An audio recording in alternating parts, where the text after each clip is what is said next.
El hecho de que hay que seguir lo que llamamos sunna, que es decir, la tradición del profeta, es un hecho indisputable en el Corán. Que ahora pensamos en el hadith como... Tengo un libro sagrado que se llama Bukhari o Muslim, que es un libro sagrado como el Corán, básicamente, que lo abro.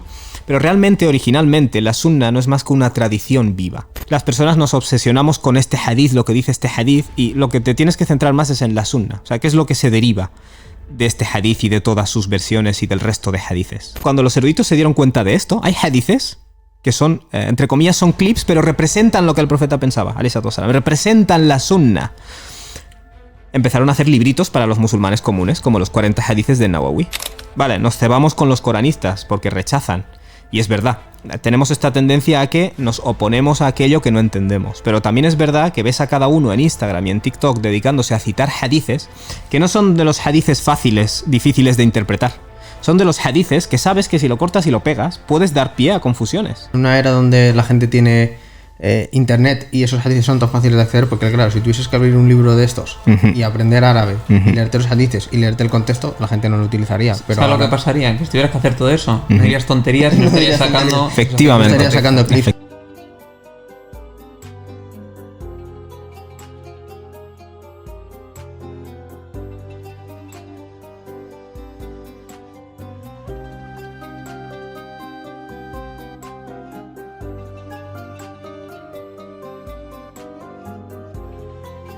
Assalamu alaikum. Bienvenidos a La Última Medina, a un nuevo episodio. Ha sonado ahí a doble, ¿no? Hoy tenemos un episodio que os va a encantar. Sábado, en Ramadán, quedan muy poquitos días. Y hay un tema que nos preguntáis mucho y ha sido tema que genera muchas polémicas en la comunidad musulmana. Entonces, el hermano que está aquí con nosotros, que es Karami. Karami, puedes presentarte ya para que no sea secreto. Assalamu alaikum wa rahmatullah, yo soy Karami, el de siempre, y aquí estamos. Vamos a comentar algunos hadithes complicados para mucha gente. Cuéntanos un poco, porque la idea nos la ha propuesto Karami, por cierto, nos ha dicho, oye chicos, estaría muy guay hablar sobre hadithes de estos que la gente piensa que son ciertos, hay algunos auténticos, algunos que no, hay algunos que no se entiende su significado, ¿puede ser? Sí, vale, tenemos como básicamente dos extremos, ¿vale? Que uno de ellos son los coranistas, que solemos lincharles mucho, porque son gente que niega la sunna y el Corán. Pero en el otro extremo tenemos a gente generalmente no educada en el Islam, que actúan como si cada hadith fuera la sunna. Es decir, como si cada frase que se atribuye al profeta, incluso alayhi salatu wassalam, incluso si la cadena es auténtica, fuera una representación de la sunna. Y eso es un problema porque el Corán nos enseña, nos dice que en el profeta tenemos un excelente ejemplo a seguir. Y nos dice que obedezcamos al profeta, ¿vale? O en otras palabras, el Corán nos indica que sigamos la sunna, la tradición y el ejemplo del profeta, alayhi salatu wassalam, pero no necesariamente nos está diciendo cómo tenemos que interpretar todos los reportes que nos llegan. Y son dos cosas distintas. Y entonces, tanto daño hacen los coranistas como otras personas que hacen un uso irresponsable de los hadithes, que generalmente es por culpa de ellos muy a menudo que la gente se vuelve extrema. Entonces la dinámica de hoy es, hemos preparado unos cuantos hadithes para la gente que está en casa, seguramente hadithes que te han comentado a ti por tu Instagram. Sí. Nosotros también hemos mezclado algunos hadithes de gente que nos está apoyando tanto en Patreon como en otras plataformas. Y vamos a ir uno por uno, entiendo, y nos vas a ir diciendo qué significa ese hadith, o si es auténtico, si no es auténtico, etcétera. Y cómo distinguir, o sea, cómo distinguir el hadith y la sunna. Para mí eso es la lección que todo musulmán tiene que salir hoy de este podcast con esa lección. Mashallah. A mí me gustaría que antes dieras un poco de background histórico, porque yo creo que una de las mayores asignaturas pendientes que tiene la comunidad es hadith. La gente se piensa que hadith, alguien dijo algo, se toma, se anota y ya está. Sí. Entonces yo quería preguntarte cuál es la historia del hadith, cómo se recopila a muy rasgos generales, y algún día, se ha comentado que a mí me gustaría hacer un podcast con algún muhaddith o alguien que sea específicamente, que se especifique solo en hadith, para que explique el funcionamiento, la historia, cómo se clasifica, etc. Pero vamos a hacer una pequeña pausa. Sí. Pequeñita pausa, perdonad que iba a recordar. Vale. ¿Ha caído algo? No, le hemos pedido a Karami al principio del podcast que si podemos, para la gente que esté en casa, tener un regalo para ellos. Y hay una cosa que tiene Karami, que es en su web, en su academia, Adam Academia, que lo estuve promocionando también yo por mi Instagram, que es Quran Stream. Entonces, hemos pensado en regalar 7 días.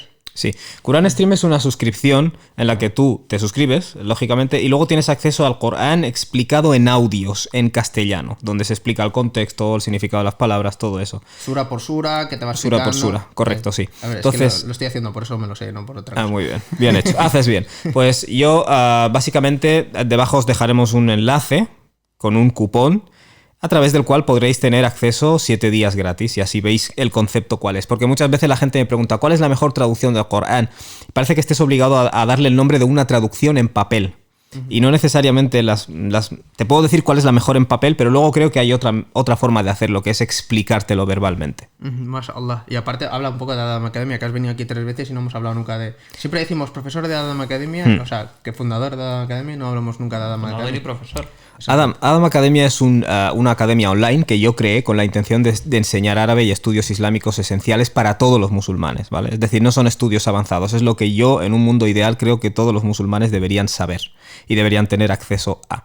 Entonces, adamacademia.com. Y de hecho también tengo un programa de estudios islámicos y un programa de árabe que dura aproximadamente 1 año, o cuesta 1 año hacerlo, y siempre yo me había esperado, digamos, al inicio del curso escolar para abrir, digamos, el acceso, pero en estos días vamos a abrir acceso. Lo digo para todos los que estéis viendo, también dejaremos un enlace abajo para que os inscribáis al programa de estudios islámicos o al de árabe si estáis interesados. Y las plazas no son ilimitadas, así que estaría bien que os dierais prisa si estáis interesados. Mashallah.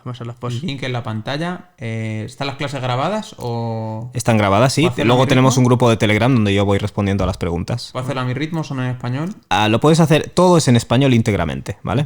Te explico las cosas en árabe, pero yo te las explico en español. O sea, las cosas que están en árabe te las explico en español. No tienes que saber ni una letra de árabe. Obviamente en el curso de árabe tendrás que ir aprendiéndolas. Y por otro lado, ¿qué me habías preguntado? esa es la pregunta. Esa era la pregunta. Así que Vale. sin más dilación, haz clic al link que hay en pantalla y consigue ahora mismo tu curso de estudios islámicos esenciales o de árabe y una semana de Quran Stream Una semana con un de Quran. código, ¿no? Sí, correcto. Código a la última Medina. Código de la última Medina. Inshallah. Pues Así nada, que, vamos a arrancar mira, con el programa. Creo lo mejor, vamos a dejar un enlace en el que ya directamente cuando Con entren el esté código. la promoción de los 7 días. Guay, perfecto. Sin códigos. Perfecto, pues... Bueno, te repito la pregunta porque la gente se habrá distraído. Ujú. La historia del hadith. Se habrá distraído comprando. No. Se habrá distraído ahora porque la gente habrá pausado este Claro. vídeo y se habrá metido a Adam Academia para empezar hoy mismo a profundizar en su espiritualidad y en su religión. O en su din, perdón. Así que, sin más dilación, te quiero preguntar. El hadith. ¿Qué es el hadith? ¿Cómo aparece? ¿Cómo se narra? ¿Cómo se clasifica? De manera muy general. O sea, para que aquella persona que no esté muy familiarizada pueda entender cómo llegan hasta nosotros estos reportes que dicen de fulano, de fulano, de fulano, de fulano, que dijo el profeta, que la pasea con él, X. ¿Cómo Vale. llegas hasta nosotros? Estupendo. Voy a hacer una breve introducción antes de tratar los hadices en cuestión. Lo primero que he mencionado es que el Corán nos enseña que en el profeta tenemos un excelente ejemplo, ¿vale? Alayhi salatu wassalam. De varias maneras, no solo en una ocasión o en una frase. Y de hecho se nos llama a obedecer al profeta, alayhi salatu wassalam. De hecho, si miras algunos de esos contextos de obedeced a Dios y obedeced al mensajero, están revelados, por ejemplo en Surat An-Nisa, en el contexto en el que el profeta, alayhi salatu wassalam, dio directrices sobre, por ejemplo, luchar o hacer sacrificios. Y algunas personas, ¿vale?, que habían entrado al Islam, usaron el pretexto en plan, no, hasta que no se revele una sura del Corán, y de hecho el Corán lo documenta, hay personas que dicen, ¿por qué no se revela una sura? Pero cuando se revela esta sura, entonces sus pies se agarran al suelo, ¿vale? Tampoco quieren sacrificar. Entonces empezaron a hacer este fenómeno de, yo es que, vale, lo ha dicho el profeta, alayhi salatu wassalam, pero yo lo tendría que decir al Corán, ¿no? Entonces ahí se revelan muchos de estos versículos sobre la importancia de obedecer al mensajero, y frases como, quien obedece al mensajero ha obedecido a Dios, ¿vale? Así que el hecho de que hay que seguir lo que llamamos sunna, que es decir, la tradición del profeta, es un hecho indisputable en el Corán. Y de hecho la inmensa mayoría de personas que rechazan el hadith, si les apretas mucho te dirán, sí, tomar al profeta como ejemplo lo acepto. Lo que no acepto es la literatura de hadithes, ¿vale? Entonces yo quiero un poco llenar ese vacío que hay entre estas dos cosas, ¿vale? Entonces, ¿cómo empezó? Realmente es más sencillo de lo que parece. Es complejo, ¿vale? Pero no digo que sea fácil, pero es simple, ¿vale? Todas las personas que rodeaban al profeta, alayhi salatu wassalam, especialmente cuanto más te acercas hacia el final de su biografía, tenían una obsesión sana, quiero decir, en parte religiosa, pero además de amor personal por, digamos, retener la mayor cantidad de información del profeta, alayhi salatu wassalam, ¿vale? Entonces, la sunna en muchos casos es eso. Si tú miras la mayoría de hadices que nos da Aisha, radiyallahu anha, lo que está haciendo ella es explicar sus experiencias con el profeta. Que ahora pensamos en el hadith como, tengo un libro sagrado que se llama Bukhari o Muslim, que es un libro sagrado como el Corán, básicamente, que lo abro, pero realmente, originalmente, la sunna no es más que una tradición viva, y no son más que memorias de los sahaba, podríamos llamarlo así, explicando diferentes cosas. Y algunas son más relevantes religiosamente y otras son menos. Y otras son simples datos numéricos, fechas, edades. Y a veces los musulmanes nos comportamos como si fueran una escritura religiosa y eso nos mete en líos, ¿vale? Vale, habiendo dicho esto, los compañeros obviamente enseñaron estas memorias, digamos, a la siguiente generación. Y aquí hay un fenómeno interesante, que es que los compañeros se dispersaron por varios territorios. Entonces dejaron estudiantes en estos diferentes territorios con memorias sobre el profeta, alayhi salatu wassalam. Y estos enseñaron a la siguiente generación. Y había esta idea de transmitir el conocimiento, ¿vale? Obviamente hay diferentes métodos de transmisión, pero aquí no vamos a entrar en todo eso. La cuestión es que llegó un momento en el que se convirtió en una costumbre, digamos, lo que se llamaba rihla fi talab al-ilm, el viajar en búsqueda del conocimiento.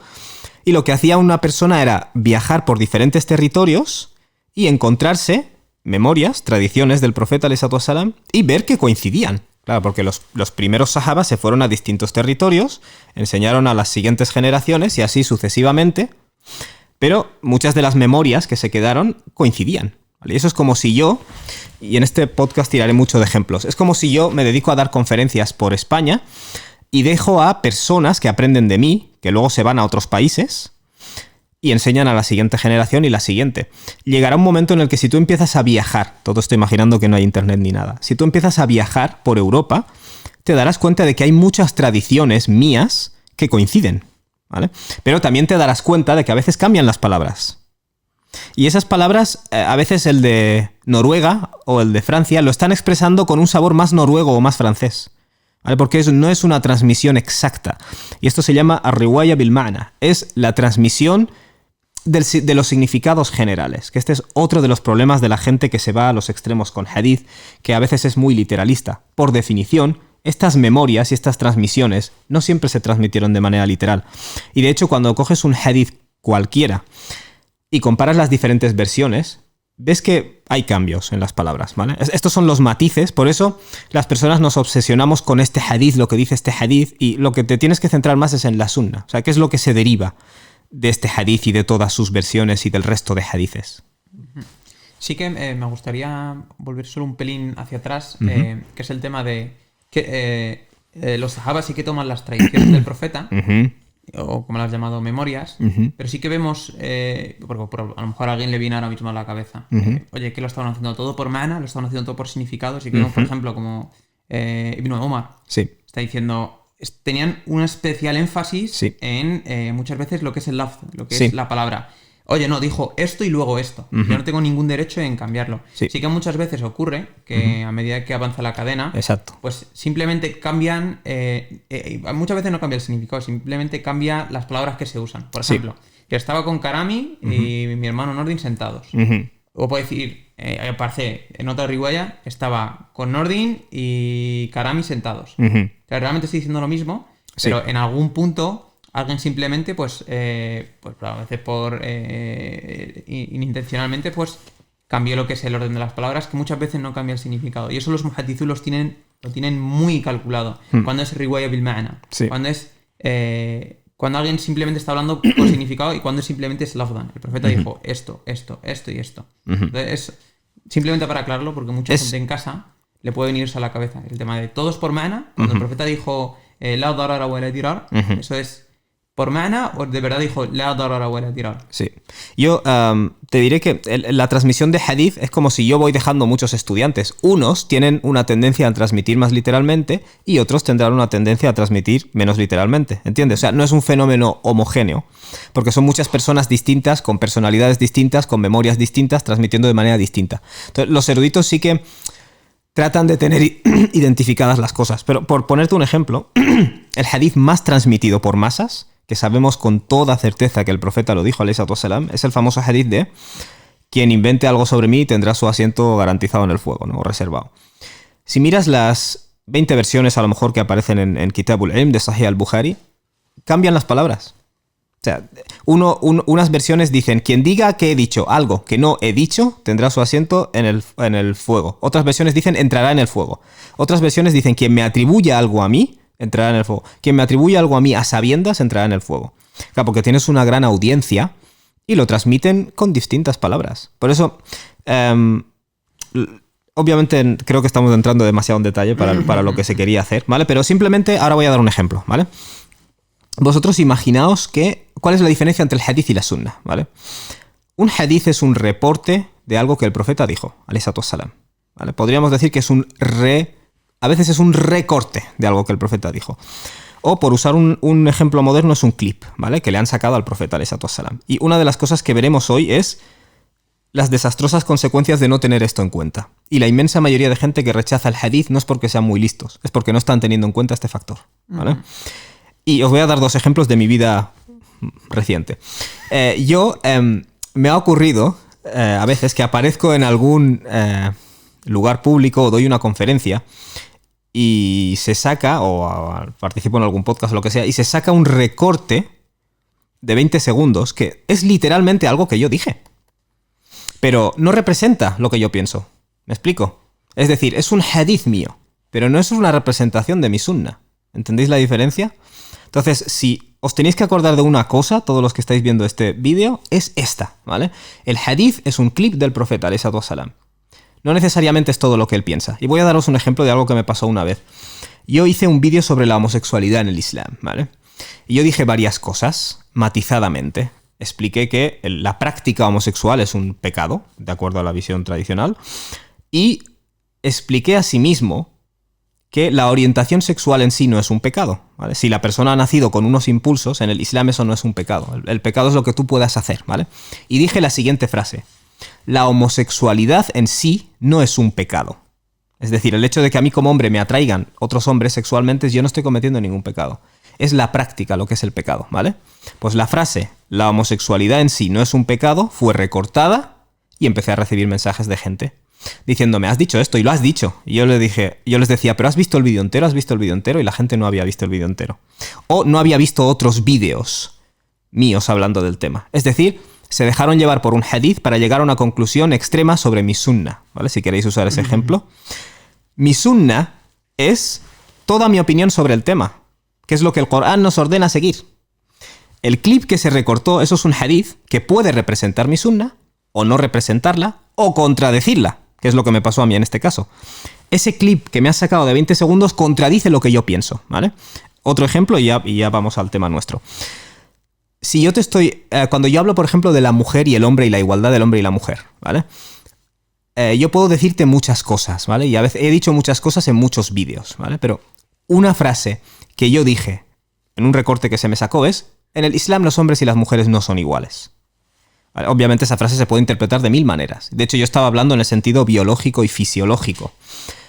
No estoy diciendo que no tienen el mismo mérito humano, o el mismo valor humano, o el mismo mérito espiritual, ¿vale? Pero ese recorte que tú me sacas, sin escuchar el resto de lo que he dicho, puede llevarte a una confusión errónea, ¿vale? Por tanto, ahora vamos a partir de la base de que los hadices del profeta alayhi salatu wassalam son clips del profeta que no necesariamente representan su sunna, o que al menos a veces te faltan datos contextuales para entenderlos. Y los eruditos suelen clasificar en este aspecto hadices que son fáciles de entender, como todas las acciones se basan en la intención, hadith fácil, ¿no? Innamal a'malu binniyat, la darara wa la dirar, ni se hace daño ni se reciproca el daño. No es creyente aquel que no ama para el prójimo lo que no ama para sí mismo. Ama para sí mismo. Perdón, aquello que ama para sí mismo. Y cuando los eruditos se dieron cuenta de esto, hay hadices que son, entre comillas, son clips, pero representan lo que el profeta pensaba, alayhi salatu wassalam, representan la sunna. Empezaron a hacer libritos para los musulmanes comunes, como los 40 hadices de Nawawi, ¿vale? Es decir, hadices que son difíciles malinterpretar. Pero luego todos los demás hadices que son más fáciles de malinterpretar te los encuentras en los libros de Ahkamul Hadith, Fiqhul Hadith, Mushkilul Hadith, es decir, hadices donde se analiza, libros donde se analizan los hadices, cómo se contrastan, cómo se comparan, hadices que suenan problemáticos, hay colecciones específicas de eso. El famoso Sharh Mushkil al-Athar de Imam al-Tahawi es una obra espectacular. no recuerdo el nombre exacto, sobre Mukhtalif al-Hadith de Ibn Qutayba. Imam Shafi'i creo que también tiene un libro, o al menos una sección de un libro dedicada a esto. Es decir, no es ningún tabú en la tradición islámica que los clips del profeta alayhi salatu wasalam pueden dar conclusiones erróneas, ¿vale? Pero ¿qué pasa? Que también, vale, nos cebamos con los coranistas porque rechazan. Y es verdad, tenemos esta tendencia a que nos oponemos a aquello que no entendemos. Pero también es verdad que ves a cada uno en Instagram y en TikTok dedicándose a citar hadices que no son de los hadices fáciles, difíciles de interpretar. Son de los hadices que sabes que si lo cortas y lo pegas, puedes dar pie a confusiones. Entonces, este episodio no lo quería hacer yo tanto solo por la gente que rechaza el hadith, sino por el papel que tienen quienes dicen defender la sunna en espantar a los demás, con su uso irresponsable de hadices, porque ellos también se olvidan de que los hadices son clips, y que no siempre puedes citar un clip sin indicar datos contextuales, ¿vale? Espero no haberme enrollado demasiado. No, se ha entendido perfectamente. Además, en una era donde la gente tiene internet y esos hadices son tan fáciles de acceder, porque claro, si tuvieses que abrir un libro de estos y aprender árabe y leerte los hadices y leerte el contexto, la gente no lo utilizaría. Pero ¿sabes lo que pasaría? Que si tuvieras que hacer todo eso, no dirías tonterías y no estarías sacando... Efectivamente. Estarías sacando clips. Entonces, ¿qué pasa? Que ahora con toda la información la gente coge un hadith cualquiera y va acusando a los demás de este hadith dice esto y el hadith es literal, no hay ningún fallo, yo ya sé lo que significa. Exacto. Y claro, está generando mucha problemática, con lo cual este episodio de hoy yo creo que puede ser muy útil para todos aquellos que están en casa, así que si quieres voy con el primer hadith. Vale, espérame, que me queda solo un apunte. Vale. Quiero demostrar que los sahaba lo entendían como lo estoy explicando, simplemente, ¿vale?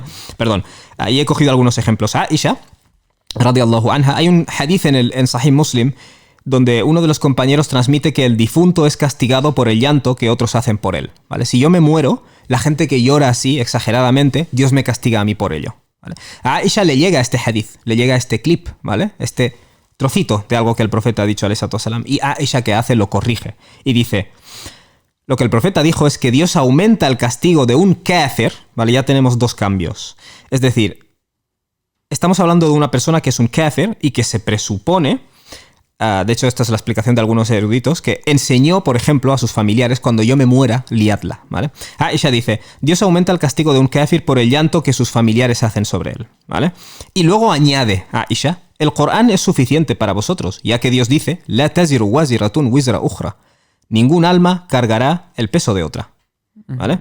¿Significa esto que Aisha negaba la sunna o los hadices? No, Aisha entendía que esto era una frase que se podía estar sacando de su contexto y entendiendo mal, ¿vale? Siguiente ejemplo, ¿vale? Esto lo tenemos en el Mu'jam al-Wasit de Imam al-Tabarani. También llega a oídos de Aisha. Por cierto, Aisha es como un referente en este tema, porque ella se dedicó a corregir muchos hadices. ¿Sabéis por qué? Porque a ella le puede llegar un clip. Alguien dice que el profeta ha dicho tal, ya, pero yo convivía con él, ¿vale? En otras palabras, tú sabes ese hadith, pero yo conozco la sunna mejor. Y eso me permite valorar mejor el hadith. ¿Entendido? Y de hecho Aisha contrasta mucho los hadices que oye con la sunna y con el Corán, ¿vale? Que eso es algo que llama la atención. Vale, llegó a oídos de Aisha que Ibn Umar había dicho: una muerte repentina es una pérdida para el creyente. Y ella respondió: que Dios perdone a Ibn Umar. Es decir, parece ser que ha habido un malentendido. Lo que el mensajero de Dios dijo, de hecho, alayhi salatu wassalam, es: una muerte repentina es un alivio para el creyente y una pérdida para el kafir, ¿vale?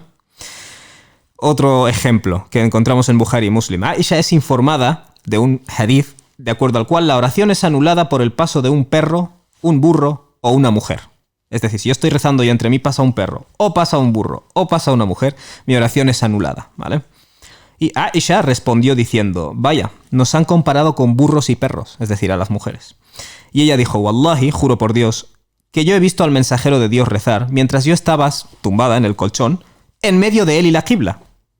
O mis pies estaban entre él y la qibla. O sea, entonces algo falla en ese hadith, ¿vale? Porque yo conozco la sunna, yo vivía con el profeta alayhi salatu wassalam, ¿vale? ¿Algo falla en ese hadith o en el entendimiento que le estamos dando? Sí, que curiosamente muchos eruditos no dicen: vale, pues tiramos el hadith a la basura. Lo que dicen es: vale, el profeta estaría hablando de las cosas que suelen distraer a la persona. Por ejemplo, cuando yo rezo, si veo pasar un animal, me distraigo.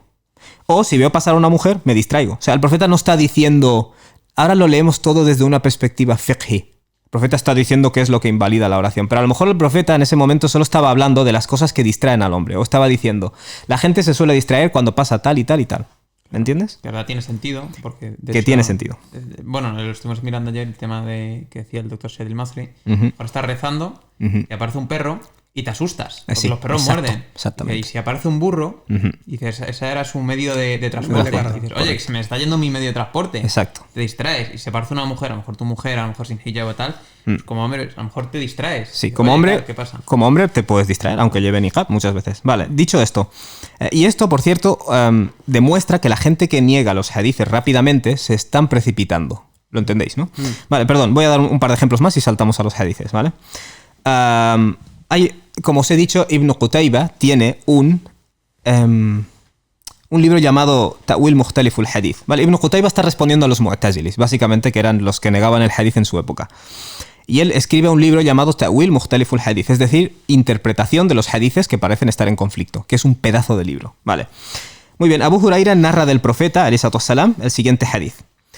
En la mujer, en los animales, o en el caballo en algunas narraciones, y en la casa hay un mal presagio. O el mal presagio está en tres cosas, ¿no? En la mujer, los animales y la casa, ¿vale? Y a Aisha le llega este hadith y salta diciendo que esto es mentira. Juro por aquel que reveló el Corán a Abul Qasim, es decir, al profeta, alayhi salatu wassalam. Y añade a Aisha, lo que el profeta dijo es que la gente del Jahiliya solía decir que hay un mal presagio en los animales, en la mujer y en el caballo. Sí, o en la casa, el caballo y la mujer, ¿vale? Vale, ¿qué es lo primero que vemos aquí? Aisha dice, el profeta lo dijo, pero esto es parte de una frase más grande que dijo, ¿vale? ¿Entendéis el concepto? El profeta estaba hablando de las creencias de los árabes preislámicos y dijo, una de las cosas que creían es esta. Y alguien escuchó esa frase y la transmitió como tal, ¿vale? Es decir, transmitió un recorte o un clip literalmente. Y luego Aisha, ¿qué hace de nuevo? Mencionar un versículo del Corán. Que esto nos demuestra que para ella la sunna es la explicación del Corán. Nunca puede haber un choque, ¿vale? Aisha citó el versículo del Corán: "Ma asaba min musibatin fil ardi wala fi anfusikum illa fi kitabin min qabli an nabra'aha". No ocurre ninguna desgracia en la tierra ni dentro de vosotros mismos sin que ya esté en un registro, ¿vale? Esto respondiendo ella a la idea de los malos presagios, ¿vale? Y ya está. ¿Concluimos de esto que Aisha negaba la sunna o los hadices? No, ¿vale? Simplemente decía, cuidado con hacer estos recortes, ¿vale? Y la verdad que tengo aquí demasiados ejemplos ya, pero no voy a... Solo diré dos cosas más, ¿vale? Omar bin al-Khattab, de acuerdo al Musannaf de Abdur Razzaq y al libro de historia, el Tabaqat de Ibn Sa'd, él tomó la decisión de no poner la sunna por escrito, ¿vale? Que esto mucha gente no lo sabe. Por temor de que diera lugar a un libro al que la gente se volvería y dejaría de lado el Corán. Vale, la cuestión aquí es, entonces, ¿Omar negaba la sunna o negaba los hadices? No, porque sabemos que Omar se basaba en la sunna para tomar sus decisiones y rectificar algunas de sus posturas. Pero Omar sí que tenía la visión de futuro como para darse cuenta de que si la gente empezaba a obsesionarse con estos recortes, iban a dejar de lado el Corán. Y en eso siento decir que Omar estaba totalmente acertado. Vale. Sí que alguien, por ejemplo, puede, sobre todo los coranistas, malinterpretan este tipo de cosas. Correcto. Oye, no, es que no se quiso escribir el hadith. Había decenas y decenas de compañeros que tenían hadith escritos, Exacto. tenían suhuf, Exacto. se enviaban cartas. Califa que se enviaban cartas en las que ponía hadith, el profeta enviaba hadith a otro. La gente se piensa que el hadith era todo narrado. No, había libros, estaba escrito, se enviaban cartas con ahkam, con todo Sí. este tipo de cosas. Y es un detalle muy importante, porque la gente Sí. se piensa que era una tradición absolutamente oral. Sí, muy buena. Y sobre todo suelen ser los coranistas los que se aferran a este tipo de cosas. Exacto, exacto. Y en cierto modo los distorsionan. Pero si te fijas, es como el profeta alayhi salatu wassalam en un hadith dice que no escribáis nada de mí, o quien haya escrito algo de mí que lo borre. Pero luego tenemos hacia el final, y algunos coranistas dicen, ¿ves? El profeta mismo no quería que se documente. Pero tenemos hacia el final de su biografía, cuando él da discursos a masas, ¿vale? Por tanto sabemos que esto es certero, les dice transmitid de mí, o que los presentes transmitan a los ausentes. O sea, sabemos que hacia el final de su vida él quería que se transmita su sunna. Pero parece ser que al principio, cuando el Corán no estaba bien asentado, había un temor de que la gente se distrayera. Y que es exactamente lo mismo que le pasa a Omar luego, si te paras a pensarlo. Vale, ahora voy a dar 3 citas y entramos directamente ya al tema de los hadices. Solo como detalle interesante para todo aquel que le interese, Mustafa al-Adhami tiene un libro muy interesante, bueno, estoy seguro que le conoces, era un ultra mega erudito, tiene un libro muy interesante que trata este tema, y de hecho incluso la gente que narra ese hadith escribieron hadith. Exactamente. O sea que es que te dice que ahí falta contexto. Exacto. O sea, estás haciendo un clip. Exactamente. Respuesta, ¿no? Que... Tiene varios libros, tiene uno de metodología. Tú sabes el tremendo erudito que es Mustafa al-Hadrami. Sí. Sus libros son algunos de los mejores. Muy bien, sobre este tema. De hecho, aparte de un libro sobre ciencias de hadith, tiene uno que es sobre la metodología de los temprana, o las obras más tempranas de hadith, que ese a mí me llama mucho la atención. Bueno, os voy a decir ahora frases, ¿vale? De eruditos de las primeras generaciones. Una de ellas es Sufyan ibn Uyayna, que dijo: el hadith es una trampa, es decir, te puede desviar, excepto para al-fuqaha, es decir, la gente que tiene entendimiento, ¿vale? Fuqaha no es solo un jurista, es alguien que tiene fiqh, que tiene entendimiento, ¿vale? Es decir, si os fijáis, en las primeras generaciones de musulmanes no negaban los hadices, simplemente sabían que los hadices eran clips y que hay que usarlos de una manera determinada, ¿vale? Y que si no sabes hacer esto, entonces te puedes sacar hasta del Islam. Y eso lo vemos hasta hoy, porque vemos que muchos de estos ex musulmanes recortan textos de hadith que ellos mismos no han entendido. ¿Por qué? Porque creen que cada hadith es la sunna. Y ese es su error, ¿vale? Y esta es una de mis citas preferidas de Ibn Wahab, que es un estudiante, es un erudito del hadith que era estudiante de Imam Malik, entre otros, que dijo lo siguiente, atención: reuní muchos hadices, o me aprendí muchos hadices, y ello me condujo a la confusión. Es decir, llegó a tener dudas de su din, ¿no? En cierto modo. Y después de consultar a Malik, a Imam Malik, y a Layth ibn Sa'd, que es otro jurista de la generación de Malik, ellos me decían: toma este y deja este, ¿vale? Obviamente no de manera arbitraria. Lo que decían Malik y Layth ibn Sa'd era cosas como: el profeta aquí dijo que no registres sus acciones porque era al principio y había un temor de que se despiste. Pero cuando la gente ya tenía memorizado el Corán, el profeta dijo a las masas, y lo sabemos con certeza, es decir, este hadith es aplicable y este tenía un contexto, ¿vale? Otra cita de Ibn Wahab: si no hubiera sido por Malik ibn Anas y al-Layth ibn Sa'd, pues sus dos grandes maestros, yo hubiera estado destruido. A lo mejor quiere decir que hubiera dejado el din, ¿vale? Por ejemplo. Porque solía creer que todo lo que se transmite del profeta se tiene que poner en práctica, ¿vale? Así que este es mi mensaje a todos los que estáis en Insta y en TikTok cortando y pegando hadices. Podéis estar desviando a personas de la sunna porque creéis que todas las frases son igualmente aplicables en todos los contextos, y eso es un error.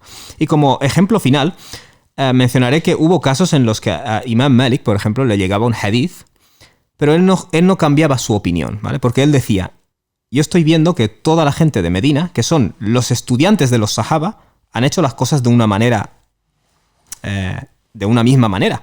Luego tú me traes un hadith que es de uno del profeta. O sea, es decir, me estás dando una cadena de 1 a 1, pero yo tengo una tradición de cientos a cientos. Entonces me fío más de esto, ¿vale? ¿Imam Malik negaba la sunna? No. Simplemente él entendía que este recorte o este reporte que viene por una vía no necesariamente es una representación de la sunna. A lo mejor él pensaba: para mí, lo que hacen las masas de gente que han estudiado de los sahaba es una mayor transmisión de la sunna, ¿vale? Es decir, separemos claramente el hadith, los recortes y los reportes de la sunna, es decir, la tradición. Y ahora ya podemos entrar en el tema. Mashallah, pues si quieres con esto ha estado bien el episodio de hoy. A la gente que no ha entendido en casa. Quien entienda esto, ya la mayoría de excusas para criticar hadices ya las has perdido. Pero ahora vamos a hacer la parte práctica, para que lo entiendas en la práctica. Mashallah. Un disclaimer: esto se entiende mejor yendo a tu alim de confianza, a tu imam de confianza. Si no entiendes algo, obviamente esto es un podcast, pero yo, por ejemplo, no soy un alim y me gustaría serlo, ojalá acertado por mí, pero esto se entiende mucho mejor yendo a tu imam de confianza diciéndole: oye, he leído este hadith, ¿me lo explicas? Que es lo que debería hacer la mayoría de la gente, y lo que hace la gente es directamente aplicar el hadith y dice: no, es que lo dijo, porque es muy fácil. O confundirse en silencio. O confundirse, tanto el coranista aquí como el... No sabría cómo llamarlo, el super hadithista, no sé cómo llamarlo, ¿vale? Personas que no saben usar el hadith correctamente. Vale, pues tengo aquí una lista de hadiths que hemos recopilado, así que te los voy a ir lanzando. Let's go. Y nos vas diciendo a ver qué significa, porque claro, leído así, vamos a hablar de estos clips, como te he dicho, ¿no? Primero, hadith, ¿vale? De Abu Dawud. Dice: no viajéis por el mar si no es por la peregrinación o la visita menor, o en la causa de Dios, ya que bajo el océano hay un fuego y bajo el fuego hay otro océano. Vale. Esto visto por alguien dirá: esta gente... Sí. Es un hadith que no es científico, ¿no? Porque el profeta alayhi salam dice: no viajéis si no vais a hacer el hajj o el umrah o vais a hacer jihad fi sabilillah, ¿no? Que son las cosas que tú has mencionado en castellano. Y luego dice: porque si tú sales de viaje, debajo del agua hay un fuego y debajo del fuego hay un agua, ¿vale? Vale, esto es un hadith aparentemente irracional. Muy bien. Este es otro aspecto, ¿vale? Que vamos a aprender. Cuando tú ves un hadith extraño, lo primero que haces es un clip, ¿no? Básicamente. ¿Qué es lo primero que haces? Ver qué otras versiones hay del hadith, ¿vale? Es decir, si un estudiante ha dejado discípulos y un discípulo te dice, mi maestro dijo tal. Perdón, si un maestro deja discípulos y uno de esos discípulos dice, el maestro dijo tal, vale, y yo tengo otros discípulos que también estaban ese día en clase, voy a ver cómo me lo explican ellos. ¿Vale? Es decir, vamos a contrastar las diferentes versiones del hadith. Eso es un hadith, pero no necesariamente es la sunna, ¿vale? Muy bien. Las versiones otras versiones del hadith, la parte final que dice debajo del agua, debajo del agua hay un fuego y debajo del fuego hay un agua, no contienen esta parte. Hay otro océano. ¿Perdón? Hay otro océano, sí, un agua. Hay otro océano. Ah, sí, agua, bahr, es una masa de agua. Entonces, ¿qué pasa? Otras versiones del hadith no contienen este elemento. ¿Vale? Y esta versión que contiene este elemento es débil. En otras palabras, esta frase es débil, ¿vale? Pero el resto del hadith es auténtico. Y esto pasa a veces, y veremos varios hadiths de este tipo. O sea, no viajéis por el mar si no es para la peregrinación o la visita menor, sí, o la causa de Dios. Hasta ahí, ¿vale? Ahí hasta ahí es el hadith. Y luego hay que explicarlo, ¿vale? Porque el propio Corán nos dice, viajad por la tierra y buscad el sustento de Dios. Por eso los eruditos dicen, eso, incluso la parte auténtica es un clip, que no lo puedes sacar de su contexto, ¿vale? Es decir, el profeta no está diciendo que bajo ningún contexto no se puede viajar, porque eso contradiría al Corán. Tenemos que asumir que en algún momento, en algún contexto, le dijo a las personas que tenía a su alrededor, no salgáis por ahí si no es por estas cosas. O sea, que había algún tipo de contexto por el cual le dijo a sus compañeros. Porque al final el Corán dice, de hecho, lo hace como una especie de bendición. Y dice, exacto. Yo soy el que os permite ir por tierra y por agua. Exacto. Y de hecho una típica interpretación es que el profeta se refiere a viajes religiosos, ¿vale? Es decir, no peregrinéis, no vayáis a hacer como el otro hadith que nos dice, no vayáis de viaje excepto a Mecca o a Medina o al Aqsa. Es decir, no vayáis de peregrinaje religioso. No quiere decir que no vayáis de viaje literalmente, ¿vale? El siguiente hadith. Siguiente hadith. Y este está en Sahih al-Bukhari. Que por cierto, Bukhari sería otro episodio porque típico te dice, no, es que Sahih al-Bukhari apareció 200 años después del profeta. Sí. Y luego otro para Abu Huraira. Realmente hay muchos temas que hablar. Hay muchos temas. Por eso esto se soluciona mejor preguntando a tu imam local. Quien ayude o rece de noche en Ramadán con convicción y esperando recompensa, tendrá perdonados sus pecados anteriores. Creo que es quien ayune, ¿no? Quien ayune, sí. Ah, sí, quien ayune, perdón. Masama Ramadana. No, está escrito quien ayude, pero sería quien ayune. Sí. Vale, ¿cuál es el problema de este hadith? Que algunas personas me han dicho. Si yo soy un asesino en serie y me pongo a ayunar en Ramadán, ¿Dios me va a perdonar? Pero de noche pone aquí. Sí, bueno, es que hay varios hadithes, que eso es otra. Hay varias versiones. El profeta dice, quien ayune el mes de Ramadán con convicción y deseando recompensa, Dios le perdonará. Se le perdonará lo que haya hecho de pecados anteriores. Otras versiones dicen quien rece de noche, man qama ramadana, man sama ramadana, man qama ramadana, ¿vale? Y luego otras, ¿qué es lo que me habías dicho tú? Quien ayune o rece de noche en Ramadán. Sí, pues ya está. La cuestión es esa. Todos los hadices donde se nos dicen este tipo de cosas, o por ejemplo, el profeta dice, alayhi salatu wassalam, cada oración borra los pecados que hay entre esta oración y la anterior. O cada rezo del viernes, cada Jumu'ah, borra los pecados que hay entre este viernes y el anterior. Siempre se sobreentiende que son los pecados menores, ¿vale? Siempre. Eso es una norma. ¿Cómo saben esto los eruditos? Por patrones. Si tú miras toda la sunna, verás que hay unos patrones con los que el profeta habla, alayhi salatu wassalam, ¿vale? El profeta no está diciendo, si yo te acuchillo y mañana ayuno, ya está. Es como si no hubiera pasado nada, ¿vale? Pero esos pecados que hacemos con la mirada, palabrillas que se nos escapan, son pecados que van siendo borrados a través de nuestras buenas acciones. Y esto confirma el Corán, ¿vale? El Corán dice, innal hasanat yudhibna sayyi'at. Las buenas acciones van borrando las malas, ¿vale? Veréis que a veces un hadith parece contradecir el Corán. Pero si miras cuál es la sunna, más allá de ese hadith, nunca contradice el Corán. Eso es uno de los beneficios que quiero que la gente saque de este Muy importante, este porque hay mucha gente que lo mismo piensa. Pues si se me va a perdonar todos los pecados, pues oye, todo el año free. Un poco como en el cristianismo, ¿no? Me voy y me confieso y ya está. Sí, algo así. Yo esto creo que se entiende mejor. Alguien preguntándote cuáles son las condiciones de la tauba. Es decir, yo simplemente me arrepiento, o rezo y todo esto y ya está. Ya no tengo que hacer nada más. Y he hecho yo daño a personas, a lo mejor le he robado el dinero, tal. ¿Se me perdona sin más? Yo creo que esa sería la pregunta.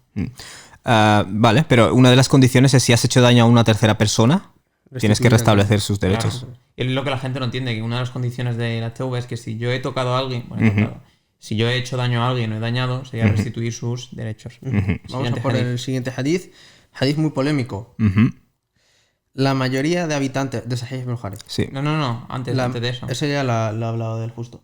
Dios maldice a las mujeres que visitan las tumbas. No, eso no. No le he hablado. No habla. No. Bueno, creo que lo habíamos mencionado. Bueno, Lo mencionó. Lo hemos mencionado antes del profesor podcast. Mohamed Antes del Idrisi. podcast. Vale. Yo os puedo dar mi take. Sí, eso lo Dale. mencionamos el profesor. También, profesor polémico Mohamed también. Idrisi. Dios maldice a las mujeres que visitan tumbas de Abu Dawud en el Tirmidhi. Vale, eso es un hadith, pero ¿esa es la sunna? No necesariamente, ¿vale? Es un clip del profeta, alayhi salatu wassalam. Vale.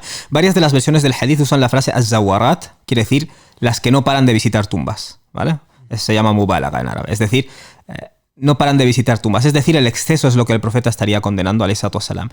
¿Cómo podemos saberlo? Bueno, porque tenemos otro hadith donde Aisha, también está en Bukhari, radiyallahu anha, le pregunta al profeta, alayhi salatu wassalam, ¿qué tengo que decir cuando entro en el cementerio? Y el profeta le enseña cómo saludar a las personas, ¿vale? Salamu alaikum, habitantes de este cementerio, si Dios quiere pronto nos reuniremos, etc. Entonces, si estuviera prohibido de manera absoluta que una mujer visite tumbas, no tendría ningún sentido este hadith, ¿vale? Por eso, la sunna es que la mujer sí puede visitar las tumbas, pero el exceso es lo que se prohíbe, ¿vale? Especialmente cuando había una costumbre por parte de las mujeres de liarla en los cementerios, ¿vale? Por tanto, no te quedes solo con ese hadith, ¿vale? Sino con la sunna en general. Somos personas de moderación y no de excesos. Hadith en Bukhari. Sahih al-Bukhari. La mayoría de habitantes del infierno son mujeres. Vale, algunos de los hadiths que he puesto son picantes, ¿eh? Este es un hadith mucho más largo, ¿no? Lo aviso, exacto. Pilla como la parte más polémica. Sí, claro, es lo que la gente te pega, ¿vale? Claro. Pero tampoco quiero prolongar esto innecesariamente, porque yo una de las cosas que veo en este hadith es que tiene varias versiones, ¿vale? Y lo voy a resolver. A veces un hadith aparentemente problemático tiene varias formas de resolverlo, ¿vale? Yo he escogido para este podcast la más fácil, ¿vale? Hay varias versiones de este hadith y una de esas versiones dice, el profeta dice, Uritun nar, yo vi el fuego, y la mayoría de lo que vi fue an-nisa'u yakfurn, mujeres que son ingratas, ¿vale? Aktharu ma ra'ayt, la mayoría de lo que vi fueron mujeres ingratas. O sea, ni siquiera tenemos certeza. Es muy distinto si yo te digo a ti, me fui a la cárcel y la mayoría de lo que vi eran hombres violentos. Yo no estoy diciendo que todos los hombres son violentos, ¿vale? No estoy haciendo ninguna afirmación de hecho sobre los hombres. Estoy diciendo que la mayoría de lo que yo vi eran hombres violentos. Es distinto eso que si yo te digo, me fui a la cárcel y la mayoría de lo que vi fueron hombres. ¿Por qué? Porque los hombres son violentos. Eso es una cosa muy distinta a decir, la mayoría de lo que yo vi eran hombres violentos. ¿Entendéis la diferencia? Entonces, de las distintas versiones del hadith podrías sacar ambas interpretaciones. Entonces, yo cuando veo un hadith así con varias versiones, me basta con decirle a la persona que hay varias versiones y que de algunas versiones no se desprende algo que se esté describiendo ninguna maldad intrínseca de la mujer. El profeta está describiendo que tened cuidado porque la mayoría de lo que vi en el infierno eran mujeres ingratas, ¿vale? O sea, parece una tontería, pero cuando miras las distintas versiones que han transmitido distintas personas, varía un poco el significado, ¿vale? De hecho, estos son matices que quienes lo transmitieron a lo mejor no se fijaban, porque no tenían esa sensibilidad o esa obsesión con el tema de las mujeres y el feminismo. Pero hoy en día sí que te pones a ver las distintas versiones y ves que hay unas variaciones, que a lo mejor a ti te llaman la atención y a alguien hace 500 años no se las llamaban. Hay un hadith también, corrígeme si me equivoco, es que la mayoría de los habitantes del paraíso son mujeres también. Sí, no conozco ningún hadith. Lo que sí sé es que esta es la opinión de varios sahaba y se basan en el hecho de que hay varios hadiths que pronostican, digamos, que hacia la llegada del día del juicio, por cada hombre habrá un gran número de mujeres, ¿vale? Entonces ellos sacan la conclusión. Luego añaden otra cosa. Hay un hadith donde el profeta alayhi salatu wassalam dice que el paraíso está bajo, o le dijo a una persona, el paraíso está bajo los pies de tu madre. Entonces, si lo entiendes como un principio general, por cada hombre que va al paraíso, sabes con certeza que hay una madre que va más o menos, ¿vale? Es decir, hay varios hadiths que indicarían, por demografía y por varias cosas, que la mayoría de habitantes del paraíso también son mujeres. Vale. Eso también, si me permite, solo para dar el detalle. Sheikh Dadu, bueno, lo envié ayer. Sheikh Dadu dice algo muy interesante, que a mí me parece más coherente con el discurso coránico, que es que dice, oye, que el profeta cuando dice esto, nosotros cuando tratamos de llamar la atención a la gente, hablamos de las cualidades malas. Cuando, por ejemplo, le decimos que los hombres, tío, son muy violentos. No estamos hablando de todos los hombres. Correcto. Y esto el Corán, por ejemplo, dice, "Qutil el insanu ma asara". Dice, maldito sea el ser humano, que desagradecido es. Exacto. Si lo tomamos, si decimos insan de manera amma, si cogemos la palabra humano de manera general, metes al profeta, a los profetas, Exacto. metes a la madre de los creyentes, a Aisha, Fátima. Entonces, Normalmente para llamar la atención y para tratar de reprochar, coges los extremos, que es lo que dice gente. Exacto. Perdón, este es un pequeño factor importante en los hadices. El profeta está hablando un idioma. Yo cuando hablo castellano, yo puedo coger a alguien y decirle, por ejemplo, a ver que piense en algún ejemplo. Es que los jóvenes sois gente precipitada. Como has dicho tú, Dios dice, "Juliqa al-insanu da'ifa o qutila al-insan", ¿no? El ser humano destruido sea. No estás refiriéndote a la especie en sí, sino a una generalidad que hay. Y lo estás haciendo, y eso es lo más importante, en un contexto en el que tienes a personas a las que les estás recriminando algo. Y en este hadith el profeta está hablando a unas mujeres y les está diciendo, por favor, dad caridad, ¿vale? Porque he visto que la mayoría de las que están en el infierno son mujeres ingratas, ¿vale? No necesariamente la mayoría del infierno sois las mujeres porque es que sois unas ingratas, no necesariamente, de acuerdo a diferentes versiones del hadith. Podemos ir al siguiente. Siguiente. Vale, este también es muy polémico, se lo suele utilizar también gente que va en contra del Islam, ¿no? Y es el de: se me ha ordenado combatir a las personas hasta que afirmen que no hay más divinidad que Dios. De Sahih Bukhari y también está Sahih Muslim. Entonces, interpretando este hadith, la gente irá por la calle y digo, te corto la cabeza hasta que no digas la vida. Sí, la cosa es que esto es un clip del profeta, de nuevo, ¿vale? ¿Esto es necesariamente la sunna? No, de hecho, contradice la sunna, porque sabemos que la sunna del profeta alayhi salatu wassalam es nunca enfrentarse a nadie, ni verbal, ni físicamente, mucho menos, si esa persona no ha iniciado una agresión, ¿vale? Esa es la sunna. Esto es un hadith, ¿vale? Que no es lo mismo. Ahora, vale, entonces, ¿por qué dice el profeta esto? Se me ha ordenado combatir a la gente hasta que no reconozcan que la ilaha illallah.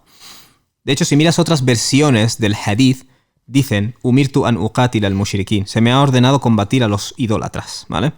Y cuando el profeta dice esto, está en Arabia, está en medio de una guerra que iniciaron los idólatras, que el profeta trató de... El Corán da varias órdenes de que si ellos paran, tú también para, ¿vale? Pero llegó un momento en el que se hizo grande el tema, reunieron a tribus de toda Arabia y no consiguieron derrotar a los musulmanes, básicamente. Hicieron un pacto de paz, ¿vale? Es el tratado de Hudaybiyah. Los idólatras lo violaron. Y entonces, después de esa violación del pacto, ahí es cuando fue revelado Surat At-Tauba. Cuando transcurran los meses sagrados, combatid a los idólatras. Y ahí es donde el profeta dijo esto. Ahora se me ha ordenado combatir. De hecho, la propia palabra uqatil es de los verbos de participación. Tiene que haber dos personas. Sí, yo mato y me están matando. Interesante, sí. Siguiente hadith, que es lo que hizo el Ghazali, por cierto. Que la mujer no viaje la distancia de un día sin un familiar varón. Bukhari y Muslim. Sí, sin un mahram, ¿vale? He puesto familiar varón por traducirlo de alguna manera. Es decir, un familiar con el que no te casarías, tu hermano, tu padre, etc. Vale. Este es un hadith que para mucha gente, para empezar, ni siquiera es problemático, ¿vale? Pero como sé que para algunas personas lo son. Vale, el profeta dice que una mujer que cree en Dios y en el último día, alayhi salatu wassalam, no viaje la distancia de un día, y en otras narraciones de 3 días, si no es con un mahram, ¿vale? Y hay gente que dice esto es problemático porque no puedo yo coger un tren e irme de Barcelona a Madrid. Y si miras el contexto histórico, ¿vale? Esto es un hadith, no necesariamente es la sunna, de nuevo. Si miras el contexto histórico, el profeta alayhi salatu wassalam está hablando en un mundo en el que viajar no era coger un tren de Barcelona a Madrid, o de Caracas a donde sea. Viajar era cruzar el desierto. Por eso el profeta especifica la distancia de un día, ¿vale? Es decir, no es que una mujer no pueda ir de un lado de Medina al otro. Está diciendo la distancia de un día. Necesariamente eso implica que vas a cruzar desierto. Entonces, si una mujer cruza el desierto sola, hay unos riesgos asociados, que son el hecho de que alguien la coja y la secuestre y la venda como esclava, que eso era normal en esa época, el hecho de que la violen, el hecho de que la maten, aunque sea con la finalidad de robarle sus posesiones, etc. Pero esta era la norma del desierto en ese viaje que incluye la noche, ¿vale? El profeta dice la distancia de un día y una noche, ¿vale? Que esto es un factor importante. Entonces, es una situación tan insegura que una mujer que cree en Dios y en el último día no se va a colocar en esa situación, ¿vale? En ese peligro.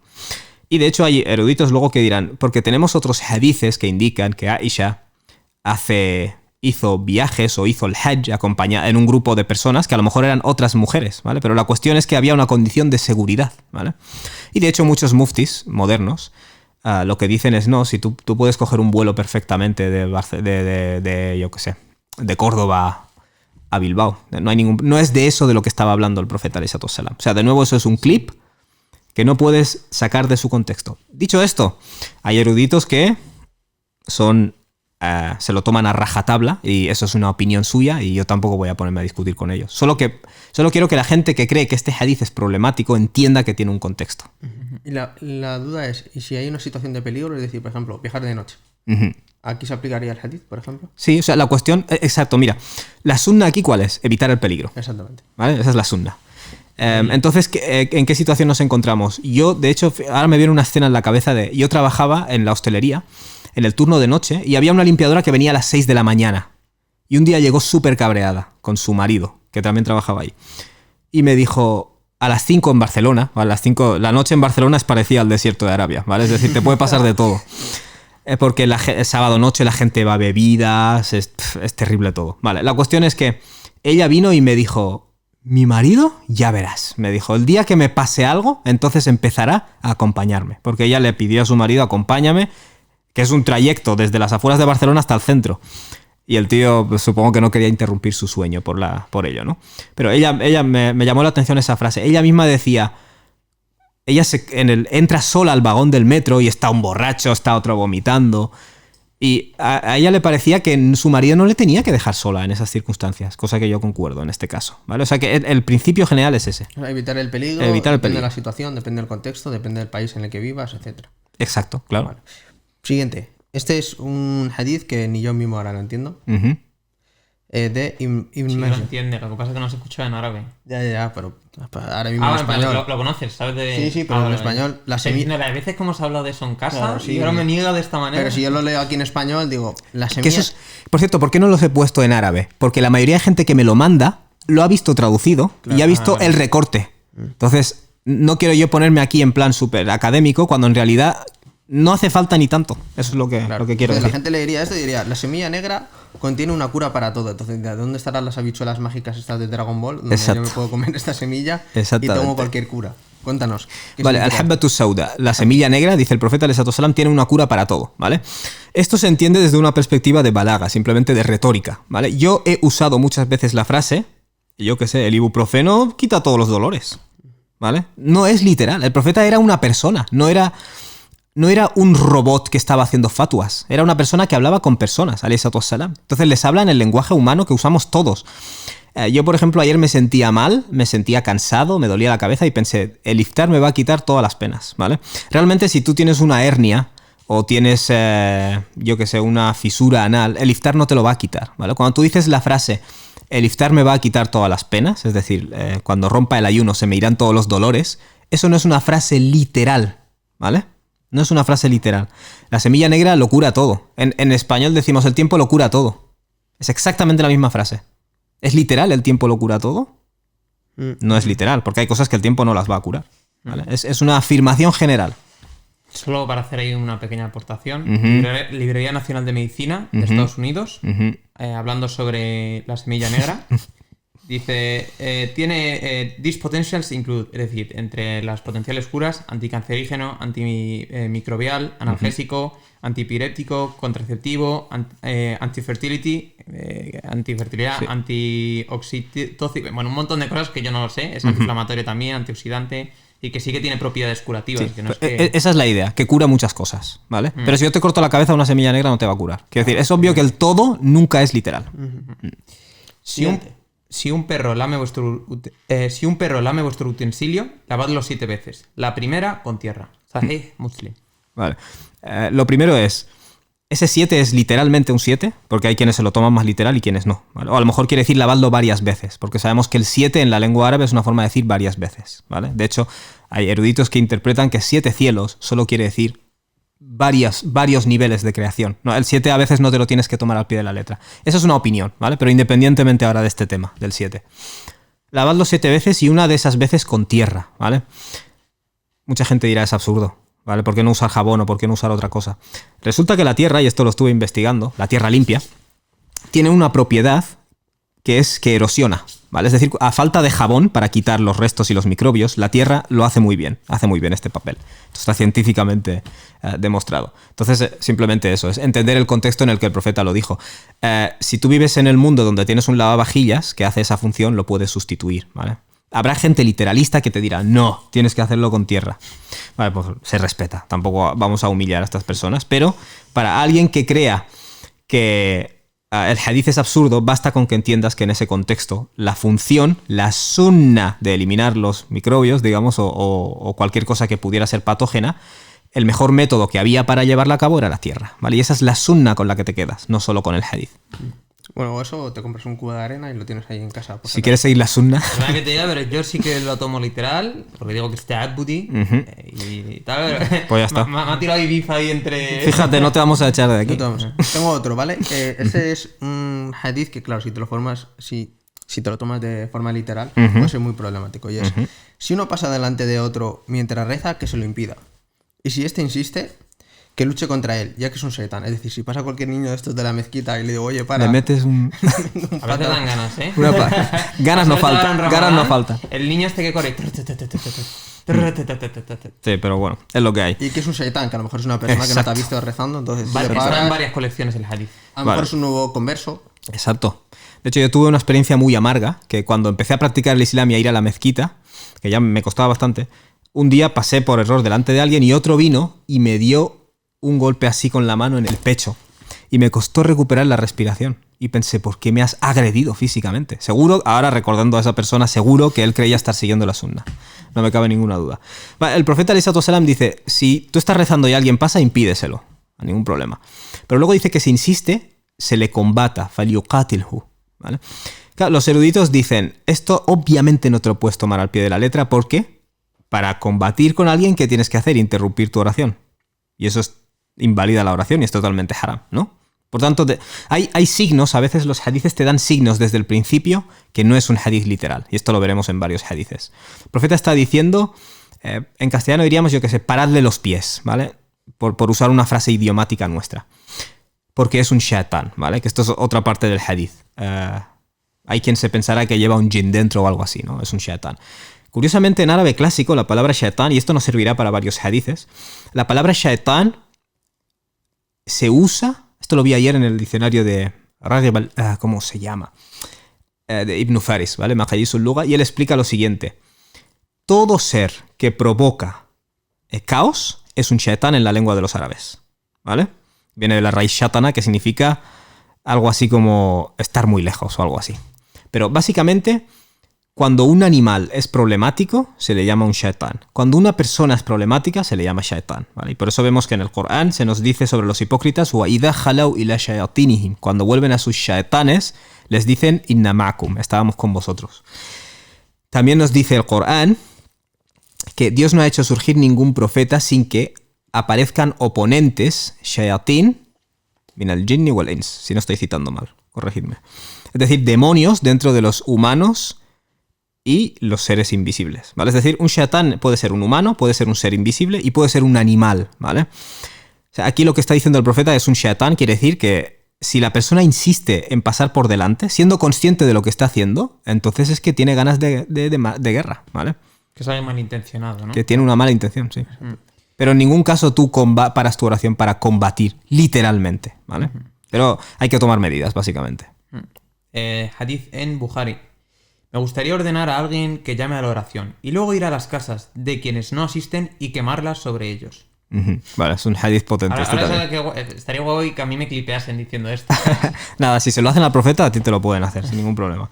Vale, el hadith que habíamos dicho antes era el de... Vale, pues ya está, seguimos con este. ¿Quieres que te lo recuerde o...? No, era el de me gustaría que alguien haga el adán y entonces miro quienes no han acudido a la oración y quemamos sus casas, ¿vale? En primer lugar, este es un hadith que está usando mubálaga, es decir, hipérbole, ¿vale? Es como, en castellano tenemos frases como decir, cuando alguien hace algo malo, tú le dices, es para meterte un cate. Nadie te va a agredir físicamente, ¿vale? Es una forma de decir, te lo merecerías realmente, ¿vale? Ahora, el contexto histórico, ¿vale? De este hadith, ¿cuál es? Cuando el profeta migra a Medina, alayhi salatu wassalam, los musulmanes suelen ser gente honesta, gente que hace sacrificios, pero como el Islam se está volviendo fuerte, empiezan a unirse personas falsos musulmanes, ¿vale? Que se dedican luego a hablar con los idólatras, ¿vale? Para hacer la guerra a los musulmanes. ¿Cómo se llaman estas personas? Munafiqun, hipócritas, ¿no? Y fíjate, por los comentarios que he leído, todos los eruditos entienden que está hablando de los hipócritas, ¿vale? ¿Por qué? Bueno, de nuevo, este hadith te da indicativos de que no es literal y general, no es una representación de la sunna. ¿Por qué? Porque el profeta habla de que me gustaría ir y quemar sus casas, cuando sabemos que en el Islam la propiedad, el profeta nos dice, la sangre y la propiedad de las personas es sagrada, es inviolable. Por tanto, tocar la propiedad ajena es totalmente haram. profeta no va a hacer eso. ¿Se puede matar con fuego? Exacto, eso es otra, está prohibido matar con fuego. Entonces el profeta, ¿qué es lo que está diciendo? Tenemos aquí a unas personas que realmente están en el bando opuesto, en medio de esta guerra en la que nos encontramos, pero están colando entre nosotros. ¿Y cuál es la forma fácil de identificarles? Que a la hora de rezar no van. Y de hecho el Corán nos dice esto: no acuden a la oración si no es con mucha pereza y apenas recuerdan a Dios, ¿vale? La oración era una manera de distinguir, y estamos en un contexto de guerra, no lo olvidemos, al hipócrita del verdadero creyente, ¿vale? Al enemigo interno que tenemos. Por eso el profeta hace esta afirmación. Si pudiera, es como si el profeta estuviera diciendo, si pudiera lo haría. Que otra de las moralejas, ¿cuál es? Que no puedes, ¿vale? Porque varias de esas cosas no están permitidas.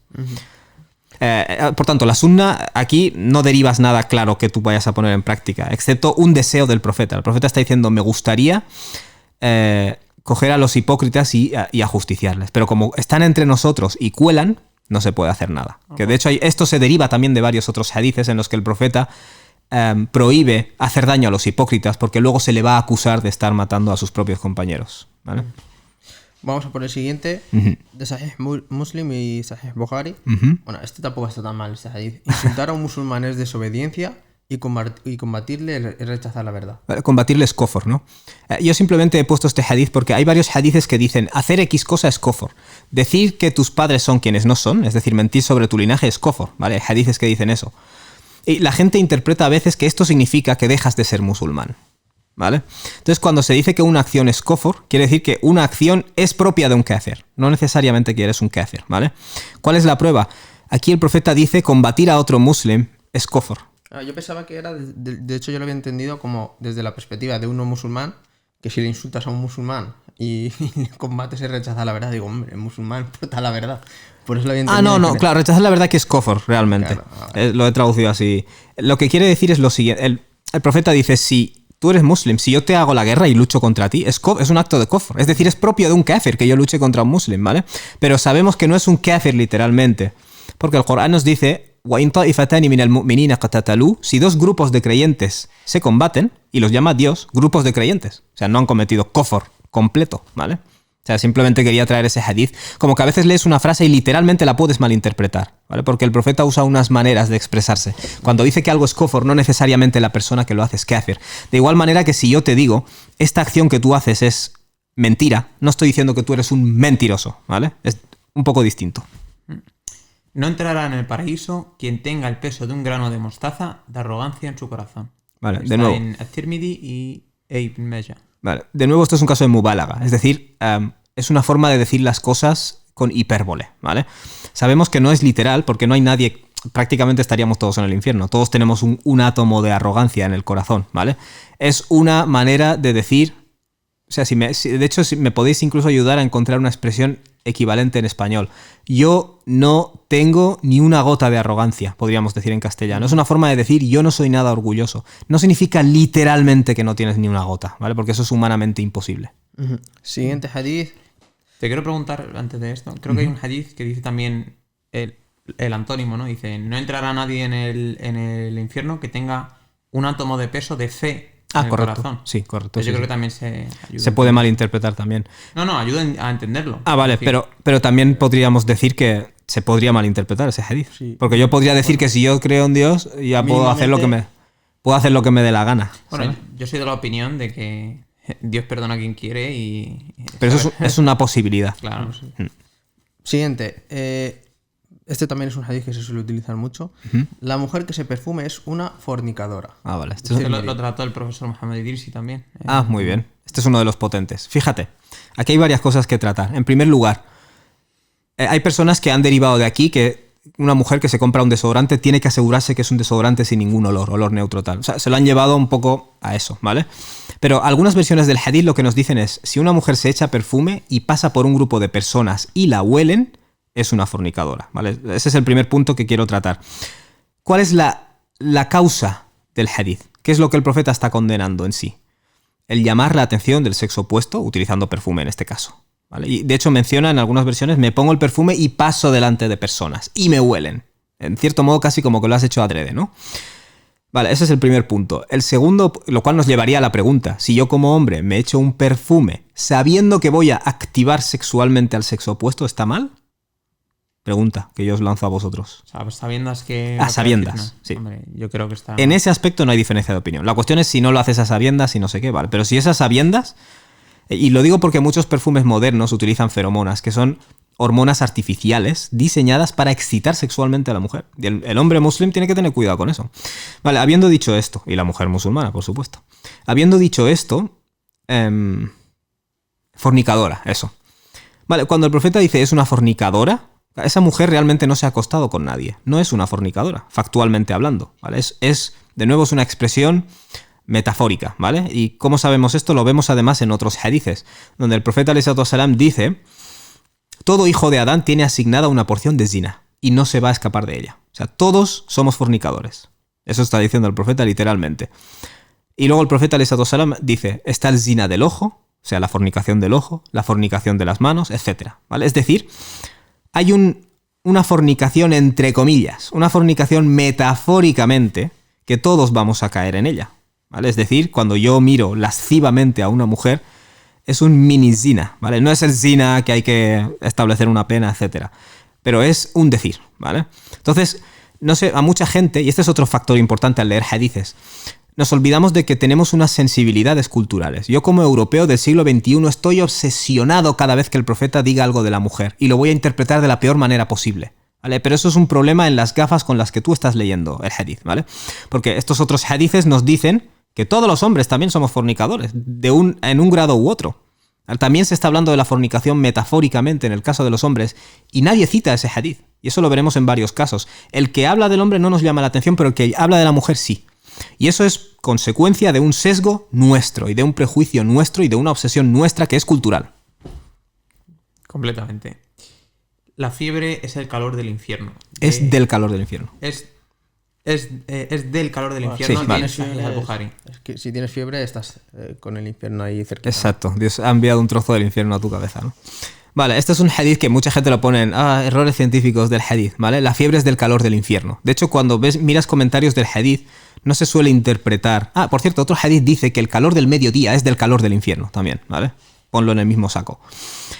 Hay gente que interpreta, o hay gente que dice esto es un error científico, porque es como que el calor del infierno Dios ha puesto un trozo en tu cabeza. De hecho, varios eruditos lo entienden en sus comentarios de hadith, que esto es una referencia, o es una frase equivalente a cuando en español yo te digo, la fiebre es un dolor infernal, ¿vale? O sea, no estoy diciendo literalmente que viene del infierno, ¿vale? Lo que estoy diciendo es que es infernal, básicamente.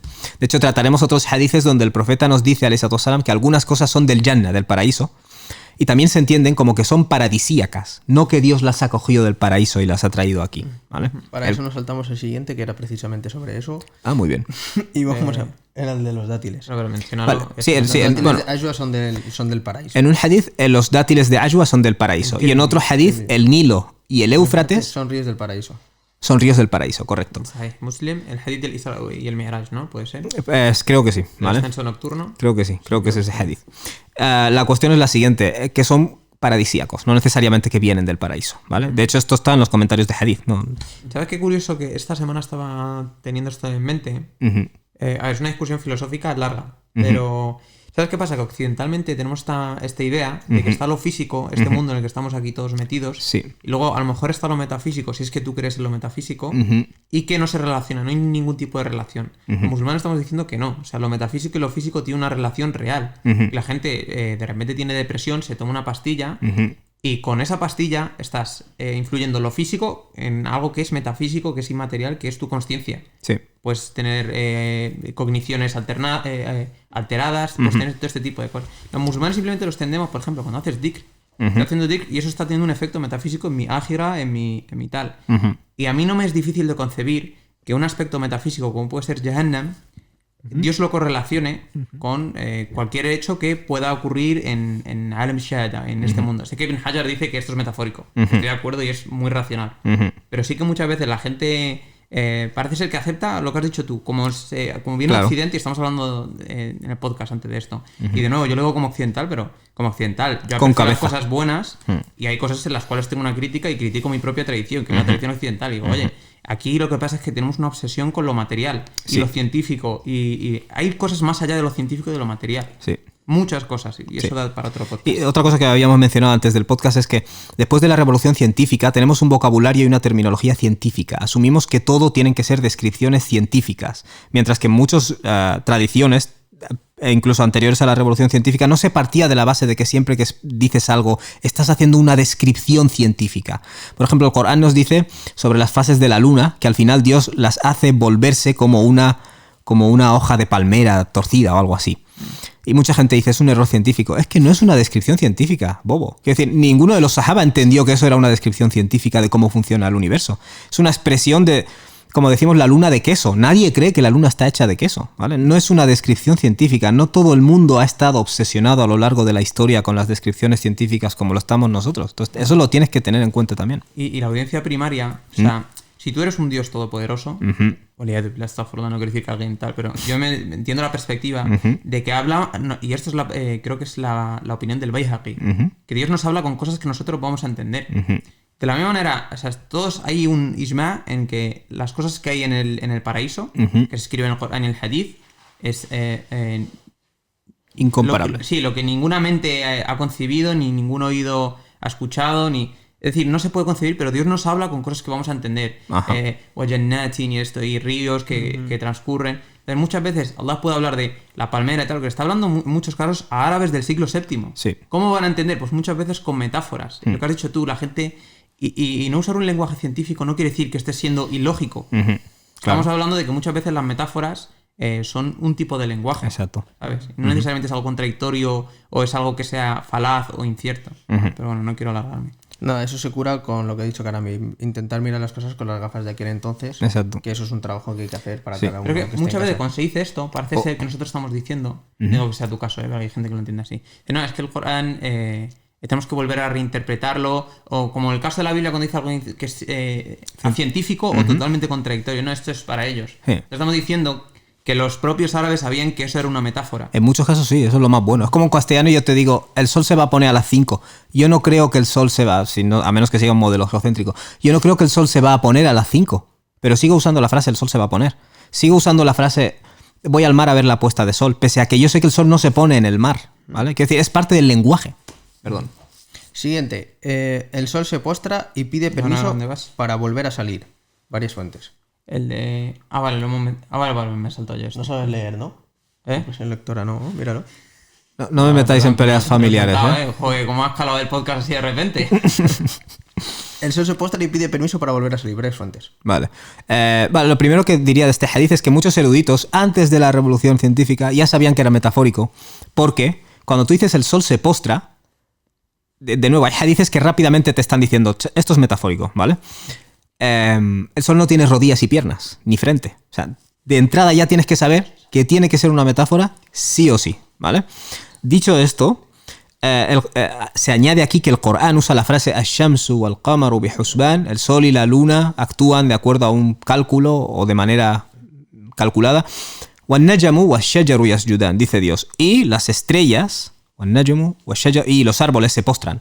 ¿Vale? Pero todos entendemos que Dios está hablando de la sumisión, digamos, de la creación a su creador, ¿vale? La postración siempre es una metáfora, si lo quieres decir así, de la sumisión, incluso en el Corán. O sea, y todos los eruditos de todas las épocas han sabido que los árboles no se postran así y el sol no se postra así, ¿vale? Es una forma de antropocentrismo, ¿no? En plan, pensar que tienen también cuerpos, el sol, etcétera, y pensar que como nosotros actuamos a la hora de postrarnos, ellos mismos se actuarán a la hora de postrarte. Interesante. Y no tiene por qué ser así. La postración puede significar cosas distintas para diferentes criaturas y seres creados. Exactamente. Pero es una expresión de sumisión a Dios, de Islam. A quien cambie de religión, matadle. En An-Nasa'i. Vale. Man baddala dinahu faqtuluhu. Quien cambie de religión, matadlo, ¿vale? Esto significa que si tú te vuelves cristiano, te tengo que matar. Pero es que si te tomas el hadith literalmente, significa que si un cristiano se convierte al Islam, le tengo que matar. Porque el hadith dice quien cambie de religión, matadlo, ¿no? O sea, esto es un indicativo de que eso es un hadith, es un clip, es un recorte, pero no te está diciendo la sunna, porque el profeta no mataba a la gente que se convertía al Islam, ni a la gente que dejaba el Islam. O sea, el hadith, al pie de la letra, no te lo puedes tomar. Vale, ahora vamos a mirar el resto de versiones, ¿vale? Y vemos que en otras versiones el profeta, alayhi salatu wassalam, nos dice que derramar la sangre de un creyente no está permitido salvo en 3 casos o en unos casos, y uno de los casos que menciona es aquel que cambia su religión En unas de las versiones nos dice وَخَرَجَ مُحَارِبًا لِلَّهِ وَرَسُولِهِ, y sale para hacer la guerra a Dios y su mensajero, ¿vale? En otras palabras, la apostasía de la que se está hablando tiene que ver con alianzas en medio de una guerra, ¿vale? Y no siempre nos olvidamos que el profeta durante unos años estuvo en medio de una guerra, ¿vale? Entonces, cuando habla de hipócritas, de no aliarse con judíos y cristianos, de si alguien cambia de religión, matarle, está hablando en medio de esa guerra, ¿vale? Porque aquí nos la quieren colar un montón de veces. Y algunas versiones, como he dicho, indican que el profeta está hablando de alguien que deja el Islam para unirse a los idólatras y combatir a los musulmanes. Estamos hablando en un contexto de guerra. De hecho, en la tradición profética había gente que cuando fueron a Abisinia se convirtieron al cristianismo. Hubo uno que se convirtió al cristianismo. Se quedó ahí y no hicieron guerra contra él. Sí, y no solo eso. De hecho, en la propia Medina, una persona le hizo el bay'a, la fidelidad al profeta, y luego le dijo, la quiero echar para atrás. La historia es preciosa, se lo está contando ayer a mi padre. Bueno, él ya la conoce, pero es un beduino que hace la bea, se convierte al Islam y algo le sentó mal en la tripa, y fue corriendo donde el profeta, que me devuelves mi bea, que devuélveme, te quiero devolver el Islam. Y el profeta negocia con él, parece que él sigue enfocado, y el profeta le dice, vete. Y de hecho había un compañero que tiene la lista de los hipócritas. Sí. Ah, sí, la bueno, lista de eso los es otra. hipócritas, de verdad es... Absolutamente cualquiera que cambie su religión matable. ¿Qué hacemos con esta? Pero bueno, esto yo se lo dejo a los fuqaha. Sí. De todos modos, hay una cosa graciosa. En algunas transmisiones, el profeta alayhi salatu wassalam dice a sus compañeros: ¿no habéis visto cómo es Medina? Que expulsa, en castellano diríamos expulsa a la chusma. Es decir, porque cuando alguien dejaba el Islam se iba de Medina, ¿no? Y el profeta hizo como ese comentario. Vamos a por el siguiente. Vale, este es también un hadith que ahora con esta nueva corriente, pensamiento, etcétera, pues la gente lo ve fuera de contexto, ¿no? Que es el de si una mujer reza sus 5 oraciones, ayuna su mes de Ramadán, guarda su castidad y obedece a su marido, entrará en el paraíso por la puerta que desee de Ibn Hibban, que en árabe es el de Idal Mar'ata, etcétera. Bueno, la idea es que, o sea, que si la mujer reza y cumple todo y obedece al marido, entrará al paraíso por cualquier puerta que quiera. ¿Cuál es el problema? Yo es que no he venido a ningún problema. Yo realmente no veo el problema, ¿vale? Pero lo que creo que a la mente europea le choca es la palabra obedece a su marido, ¿vale? Porque la sensación que nos da esa frase es que si el marido te dice, Fátima, hazme harira, hazme un masaje en los pies, Fátima, Dios quiere que Fátima te haga el masaje en los pies. Es decir, o si la persona le dice a su mujer, yo qué sé, hazme la danza del vientre, ponte un kimono y hazme la danza del vientre. No, o quítate el hijab. O quítate. Bueno, sí, esos son casos ya muy claros porque hay una desobediencia a Dios involucrada, ¿no? Pero el hadith no está hablando solo de eso, ¿vale? Y de hecho, la palabra que traducimos como obediencia, creo que lo comenté en el podcast anterior, que es ta'a, si miras en los diccionarios de árabe clásico, lo explican como tadallul, es decir, una actitud cooperativa, ¿no? Básicamente. Y el hadith está más bien hablando de eso, ¿vale? Es decir, que la mujer que cumple con sus obligaciones religiosas y luego con su marido es cooperativa, respeta a su marido, pues en castellano podríamos usar esa frase, ya lo ha hecho todo perfecto, es decir, lo religioso y lo otro, ¿no? Y entrará al paraíso por la puerta que quiera. Y yo siempre digo, ¿vale? Que esto es un hadith, pero ¿cuál es la sunna entera? Vemos al profeta que dijera, Aisha, ponme un vaso de agua. No vemos esa actitud nunca, ¿vale? De hecho, lo que vemos es que el profeta, nos dice Aisha, solía servir a sus esposas, ¿no es así? Entonces, la sunna, no alcanzas la sunna con un clip y un recorte, alcanzas viendo todos los recortes. ¿Me explico? Entonces, la sunna del profeta alayhi salatu wassalam es que él servía a sus esposas y también enseñó a las mujeres a ser cooperativas con su marido. Esa es la imagen completa, ¿vale? Ahora, otro detalle sobre este tema. Profeta, hay una serie de hadices alayhi salatu wassalam donde les dice a los hombres que el mejor de vosotros es el que mejor trata a su mujer. Esos no nos parecen controvertidos, claro, porque está diciéndole al hombre que trate bien a la mujer. Pero si se le dice a la mujer que trate bien al hombre, entonces no mola, ¿no? Pues eso es para que veamos nuestros prejuicios. Vale, dicho esto, esto lo mencioné creo que en el podcast anterior, en los libros sobre relaciones entre hombres y mujeres, que ahora se ha puesto muy de moda, y lo masculino y lo femenino, una de las cosas que se hace mucho hincapié y está demostrado por estudios es que los hombres y las mujeres tenemos necesidades distintas. Y la principal necesidad del hombre es sentirse respetado. Y la principal necesidad de la mujer es sentir que se la trata con cariño y con empatía. Entonces ahora volvemos a la sunna, ¿vale? Los hadices del profeta que hablan al hombre, ¿qué le dicen? Trata bien a tu mujer. El que mejor trata a la mujer es el mejor creyente. Y los que le hablan a la mujer, ¿qué le dicen? Cumple con tus obligaciones religiosas y también respeta a tu marido. ¿Vale? O sea, si ves la sunna, la imagen completa, no solo no hay problema, sino que es perfecto. terapéutico. ¿Qué te parece? Voy a hacer un pequeño inciso. Como vamos cortos de tiempo, vamos eligiendo nosotros algunos hadices, porque si todos es imposible que los hagamos. Vale. Quedan muchos. Sí, lo del tiempo. He tirado para abajo y he visto. Vale. No te preocupes, vamos eligiendo nosotros los hilos más polémicos, si te parece que Eso, la gente... vamos a hacerlo más polémico. Vale, mira, yo voy a pillar mira. No, coge, tú ve cogiendo Vale. y ya está. Sí. En orden, por favor, o sea, no me coges de abajo del todo. No, si una mosca cae en la bebida de alguno de vosotros, que la hunda, porque una de sus alas tiene una enfermedad y la otra tiene cura para la enfermedad. Vale, esto es un hadith. Mucha gente dirá, no es científico. Si yo tengo un vaso y se me cae una mosca, dice el profeta, no tires el agua, hunde a la mosca y bébete, ¿vale? Lo primero, de nuevo, no olvidemos que el profeta alayhi salam no siempre está hablando como un jurista o como un médico. Está hablando a un grupo de personas de su época, de su lugar, a su manera, ¿vale? Ahora voy a poneros yo en una situación, ¿vale? Yo, por ejemplo, como ya debéis de saber, por parte de padre vengo de Gambia, ¿vale? Y una de las cosas que me llamó la atención en Gambia es la poca accesibilidad del agua, ¿vale? Vivíamos en un poblado, yo estaba de paso, no vivía ahí, pero bueno, estábamos en un poblado con cabañas y una vez al día o una vez cuando fuera, iba alguien a sacar agua del pozo en un cubo, ¿vale? Y de esa agua teníamos que beber y ducharnos todos. Entonces, el agua es un recurso escaso. Y lo que eso significa es que yo sé fehacientemente, por eso a mí este hadith no me supone ningún gran problema, que si me dan un cuenco de agua y se cae una mosca y se me ocurre a mí tirar el agua, me estampan el cuenco en la cabeza. Porque me dirían, una mosca, en otras palabras, es razón insuficiente para derrochar el agua así, ¿vale? Es decir, el hadith está hablando de... el profeta está en el desierto, no lo olvidemos, y está acompañado de personas en el desierto, ¿vale? Y es posible, porque esto no se sabe, el contexto en el que se dijo. A lo mejor estaba en medio de una expedición, lo cual le añade aún más rigidez al tema de no derrochar el agua. Entonces el profeta lo que está diciendo alayhi salam, en otras palabras, es una mosca es razón insuficiente para desperdiciar el agua, ¿vale? Y ahora añado yo otro factor, que este no lo he visto en los comentarios de hadith, pero para mí es muy intuitivo, por mi experiencia, al ser de Gambia. Yo sé que esas personas de ahí, si quitan la mosca y se beben el agua, probablemente no les va a pasar nada, ¿vale? Pero a mí sí que me va a pasar algo. ¿Por qué? Porque yo no estoy inmunizado contra todas esas cosas que ellos sí que lo están, ¿vale? O sea, no olvidemos que aquí el profeta está en el desierto, donde no hay que derrochar agua, y está hablando a personas que están inmunizadas, que se haya caído una mosca al agua y la quites, no les va a hacer daño, ¿me explico? O sea, esto ni siquiera tiene por qué ser una afirmación general para todo el mundo, para un europeo que vive en un mundo donde hay sanidad, y si te bebes un vaso en el que ha caído una mosca, a lo mejor coges 4 enfermedades, ¿vale?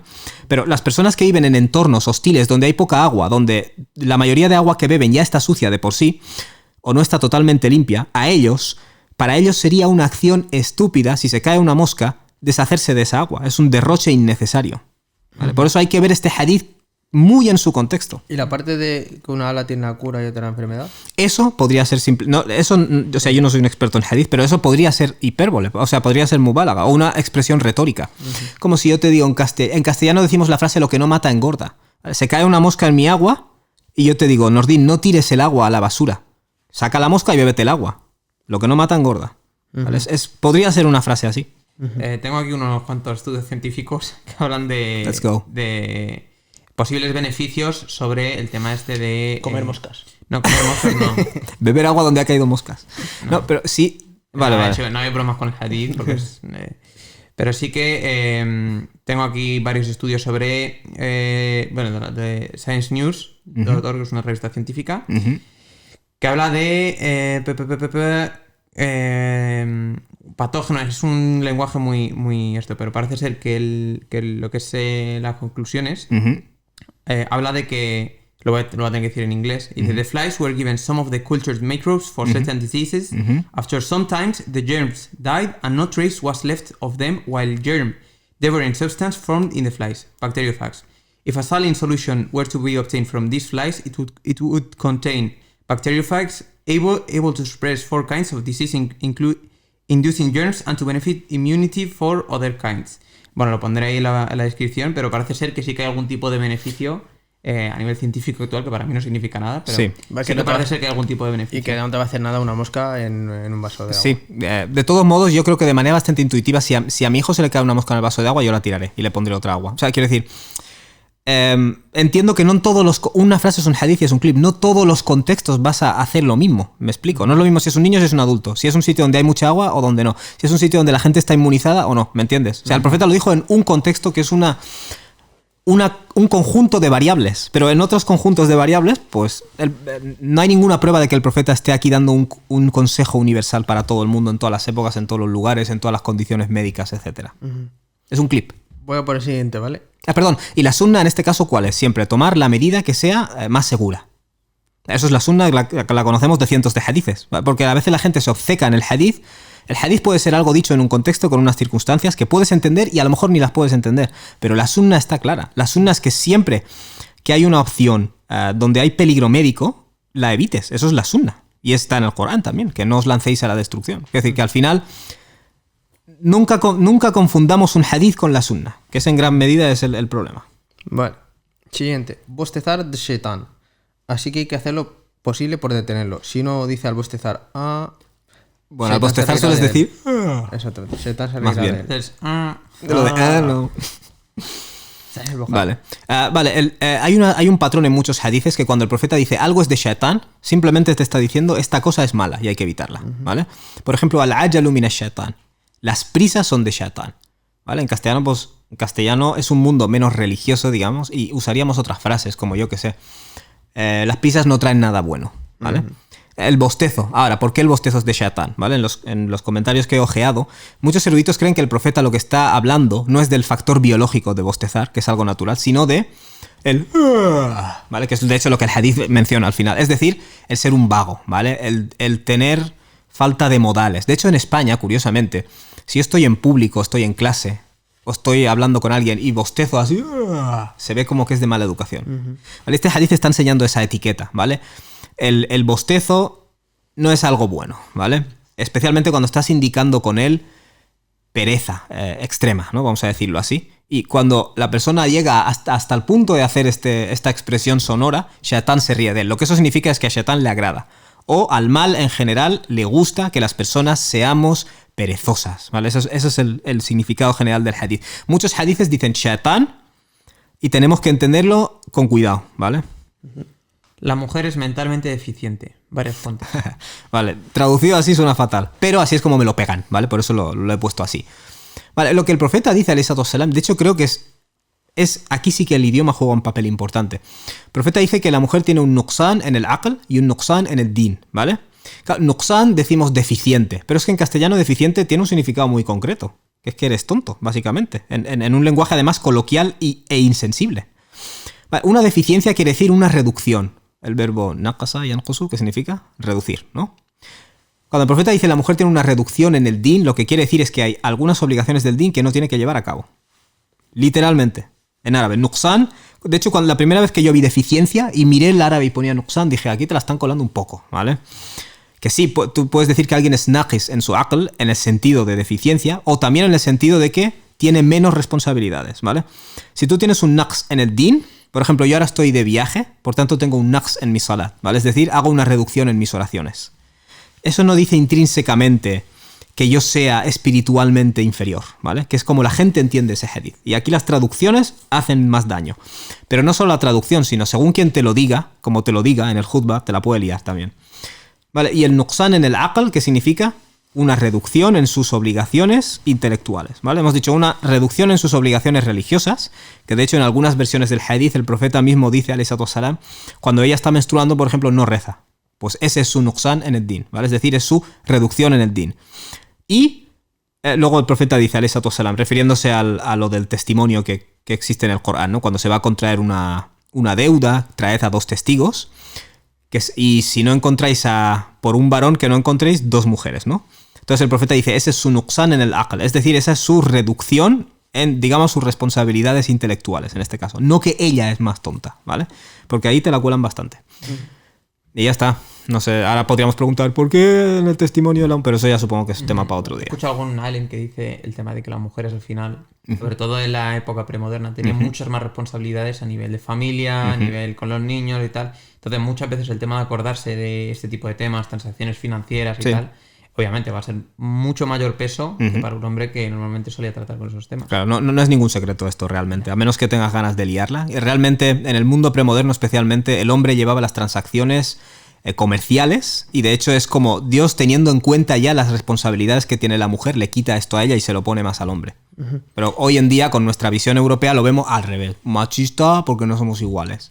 Pero eso es un sesgo nuestro y tenemos que reeducarnos y no dejar que nos colonicen el cerebro, porque nos dicen lo que es machista, lo que es feminista, lo que es patriarcal, lo que no es... Y estos son personas que han creado estos sistemas de pensamiento y te los han instalado en tu cerebro. Te los tienes que desinstalar. Pues siguiente hadith muy también relacionado. El resto de la mujer en su casa es mejor.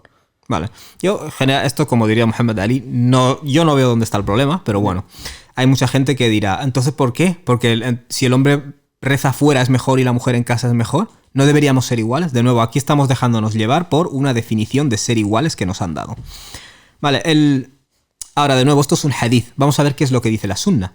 Sabemos que hay otro hadith donde el profeta alayhi salatu wassalam explícitamente prohíbe a los hombres prohibir a las mujeres ir a la mezquita. ¿Os suena, no? No prohibáis a las siervas de Dios que vayan a la mezquita. Esto es un hadith auténtico.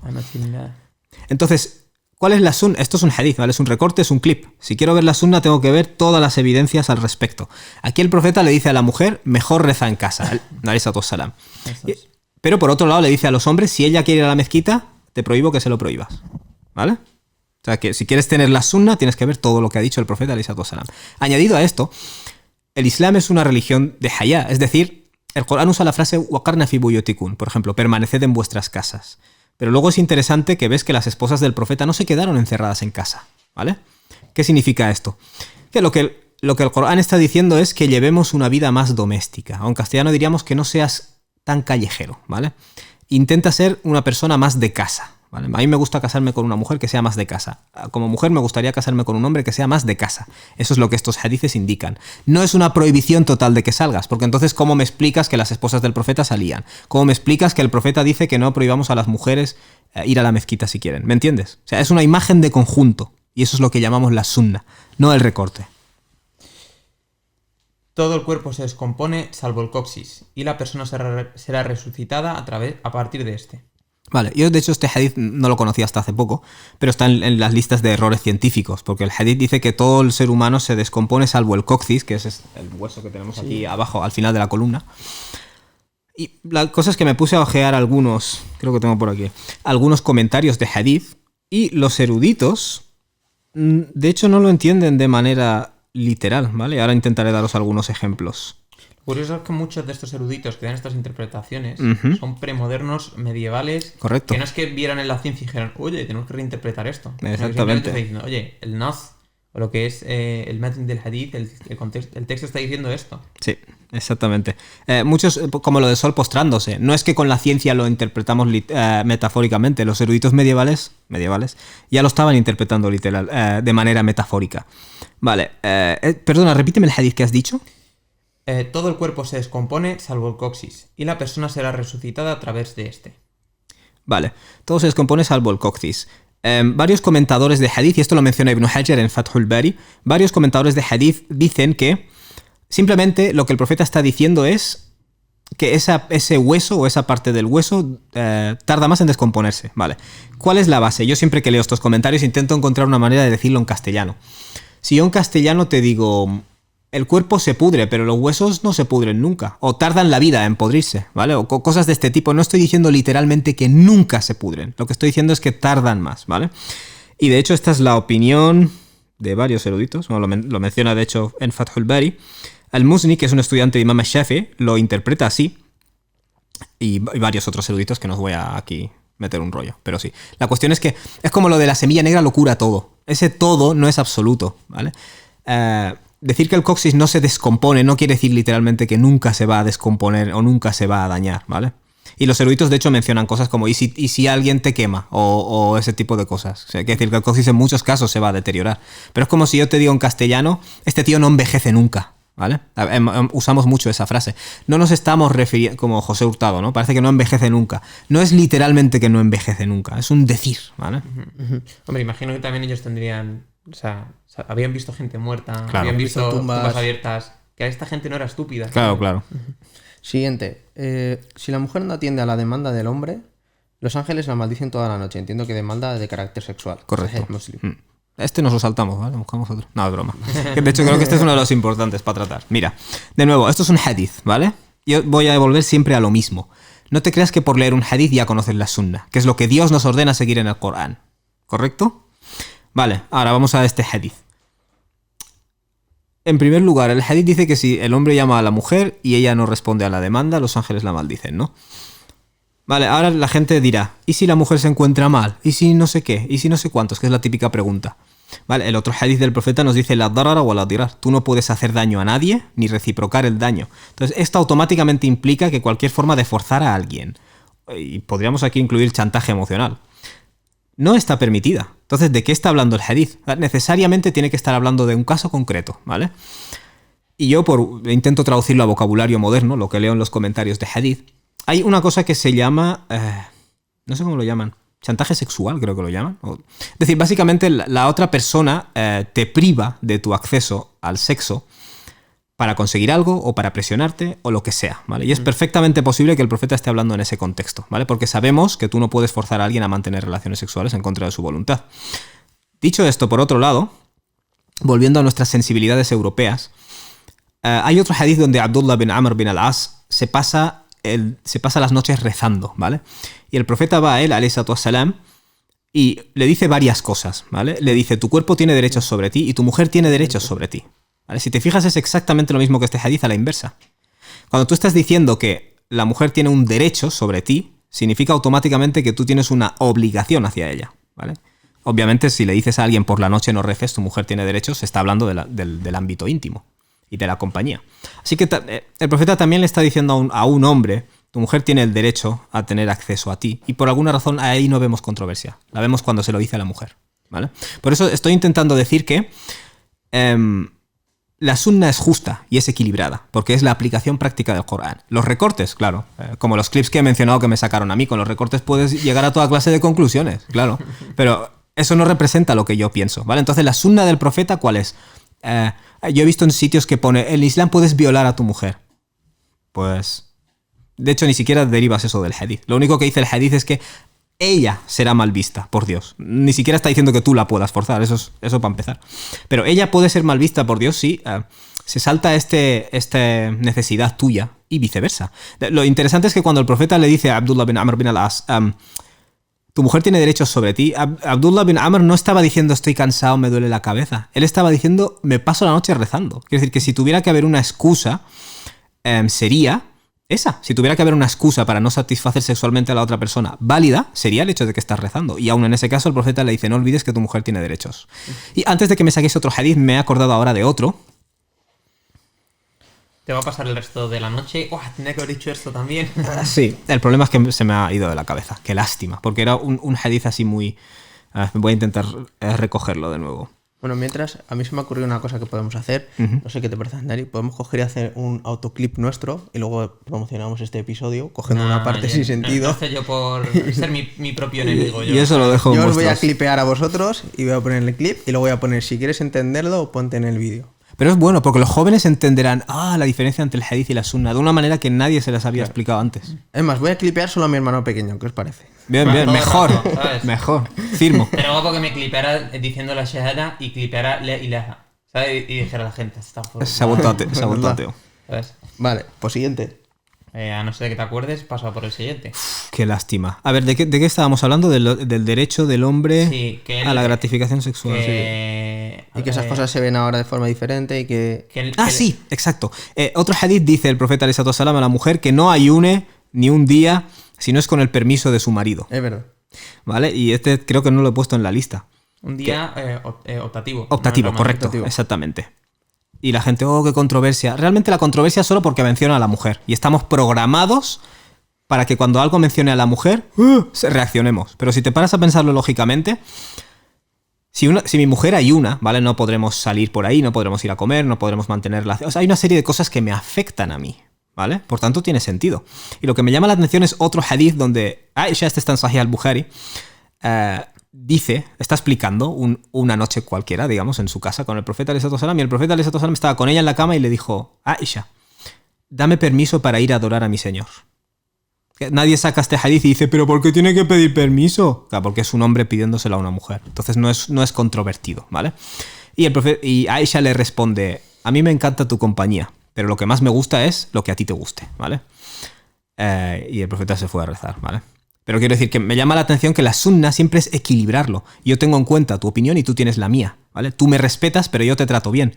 Ahora, estos clips de la mujer tiene que obedecer, la mujer tiene que pedir permiso. El problema de estos recortes es que te crean una imagen desequilibrada de la sunna.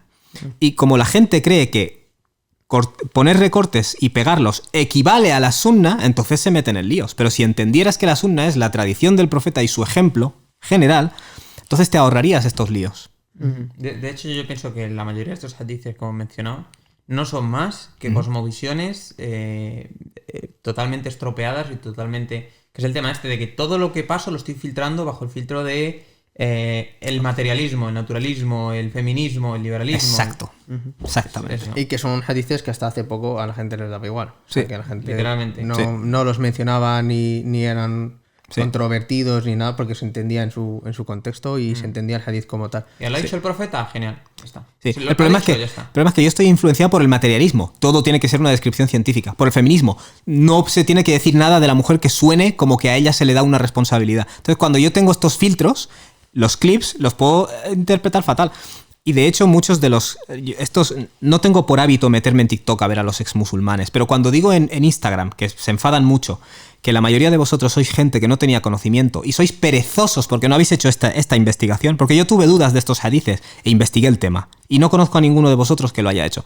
Se enfadan y se sienten atacados, pero es un hecho, ¿vale? Es un hecho factual. Realmente no se ha hecho la investigación pertinente. Es cortar y pegar trozos. Y eso no me dice a mí que tú eres muy inteligente y por eso dejaste el Islam. Lo que me dice a mí es que eres perezoso. Y lo insisto y lo reitero, y si algún ex musulmano está contento, que me escriba y hacemos un debate en vivo. Y además, el problema, bueno, eso queda lanzado para todos los ex musulmanes. Esta es mi cámara, ¿vale? Quien quiera hacer un debate con Karami, que casi teníamos uno, no Sí, se sabe todavía. alguno que otro se ha escapado. Se ha escapado, así que... Pero bueno, ya veremos.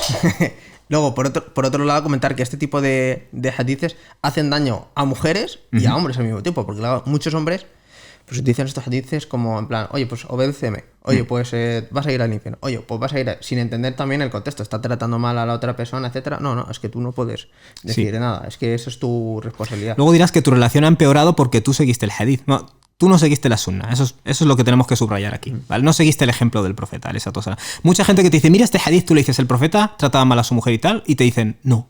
Te lo dicen de manera intuitiva, porque sabemos que la sunna no es eso. Pues entonces el hadith es una pieza dentro de esa sunna. No la puedes sacar como un clip, ¿sabes? Y recortarlo. Vale, pues si parece por tiempo, Mohamed Ali, vamos a cerrarlo aquí, vamos a dejar unas poquitas para el zoco. ¿Qué te parece? Vale, por mí igual. Es que quedan... Vale, yo quería hacer como he hecho una introducción, una salida, ¿vale? Hazte la salida, una outro. un exit. Sí. Bueno, seguimos de todas formas para la gente que está en casa en el zoco, haremos un par más y que ahora mismo se tiene que ir, que tiene una charla. Apuntarse al zoco, chavales, al zoco. Sí, zoco.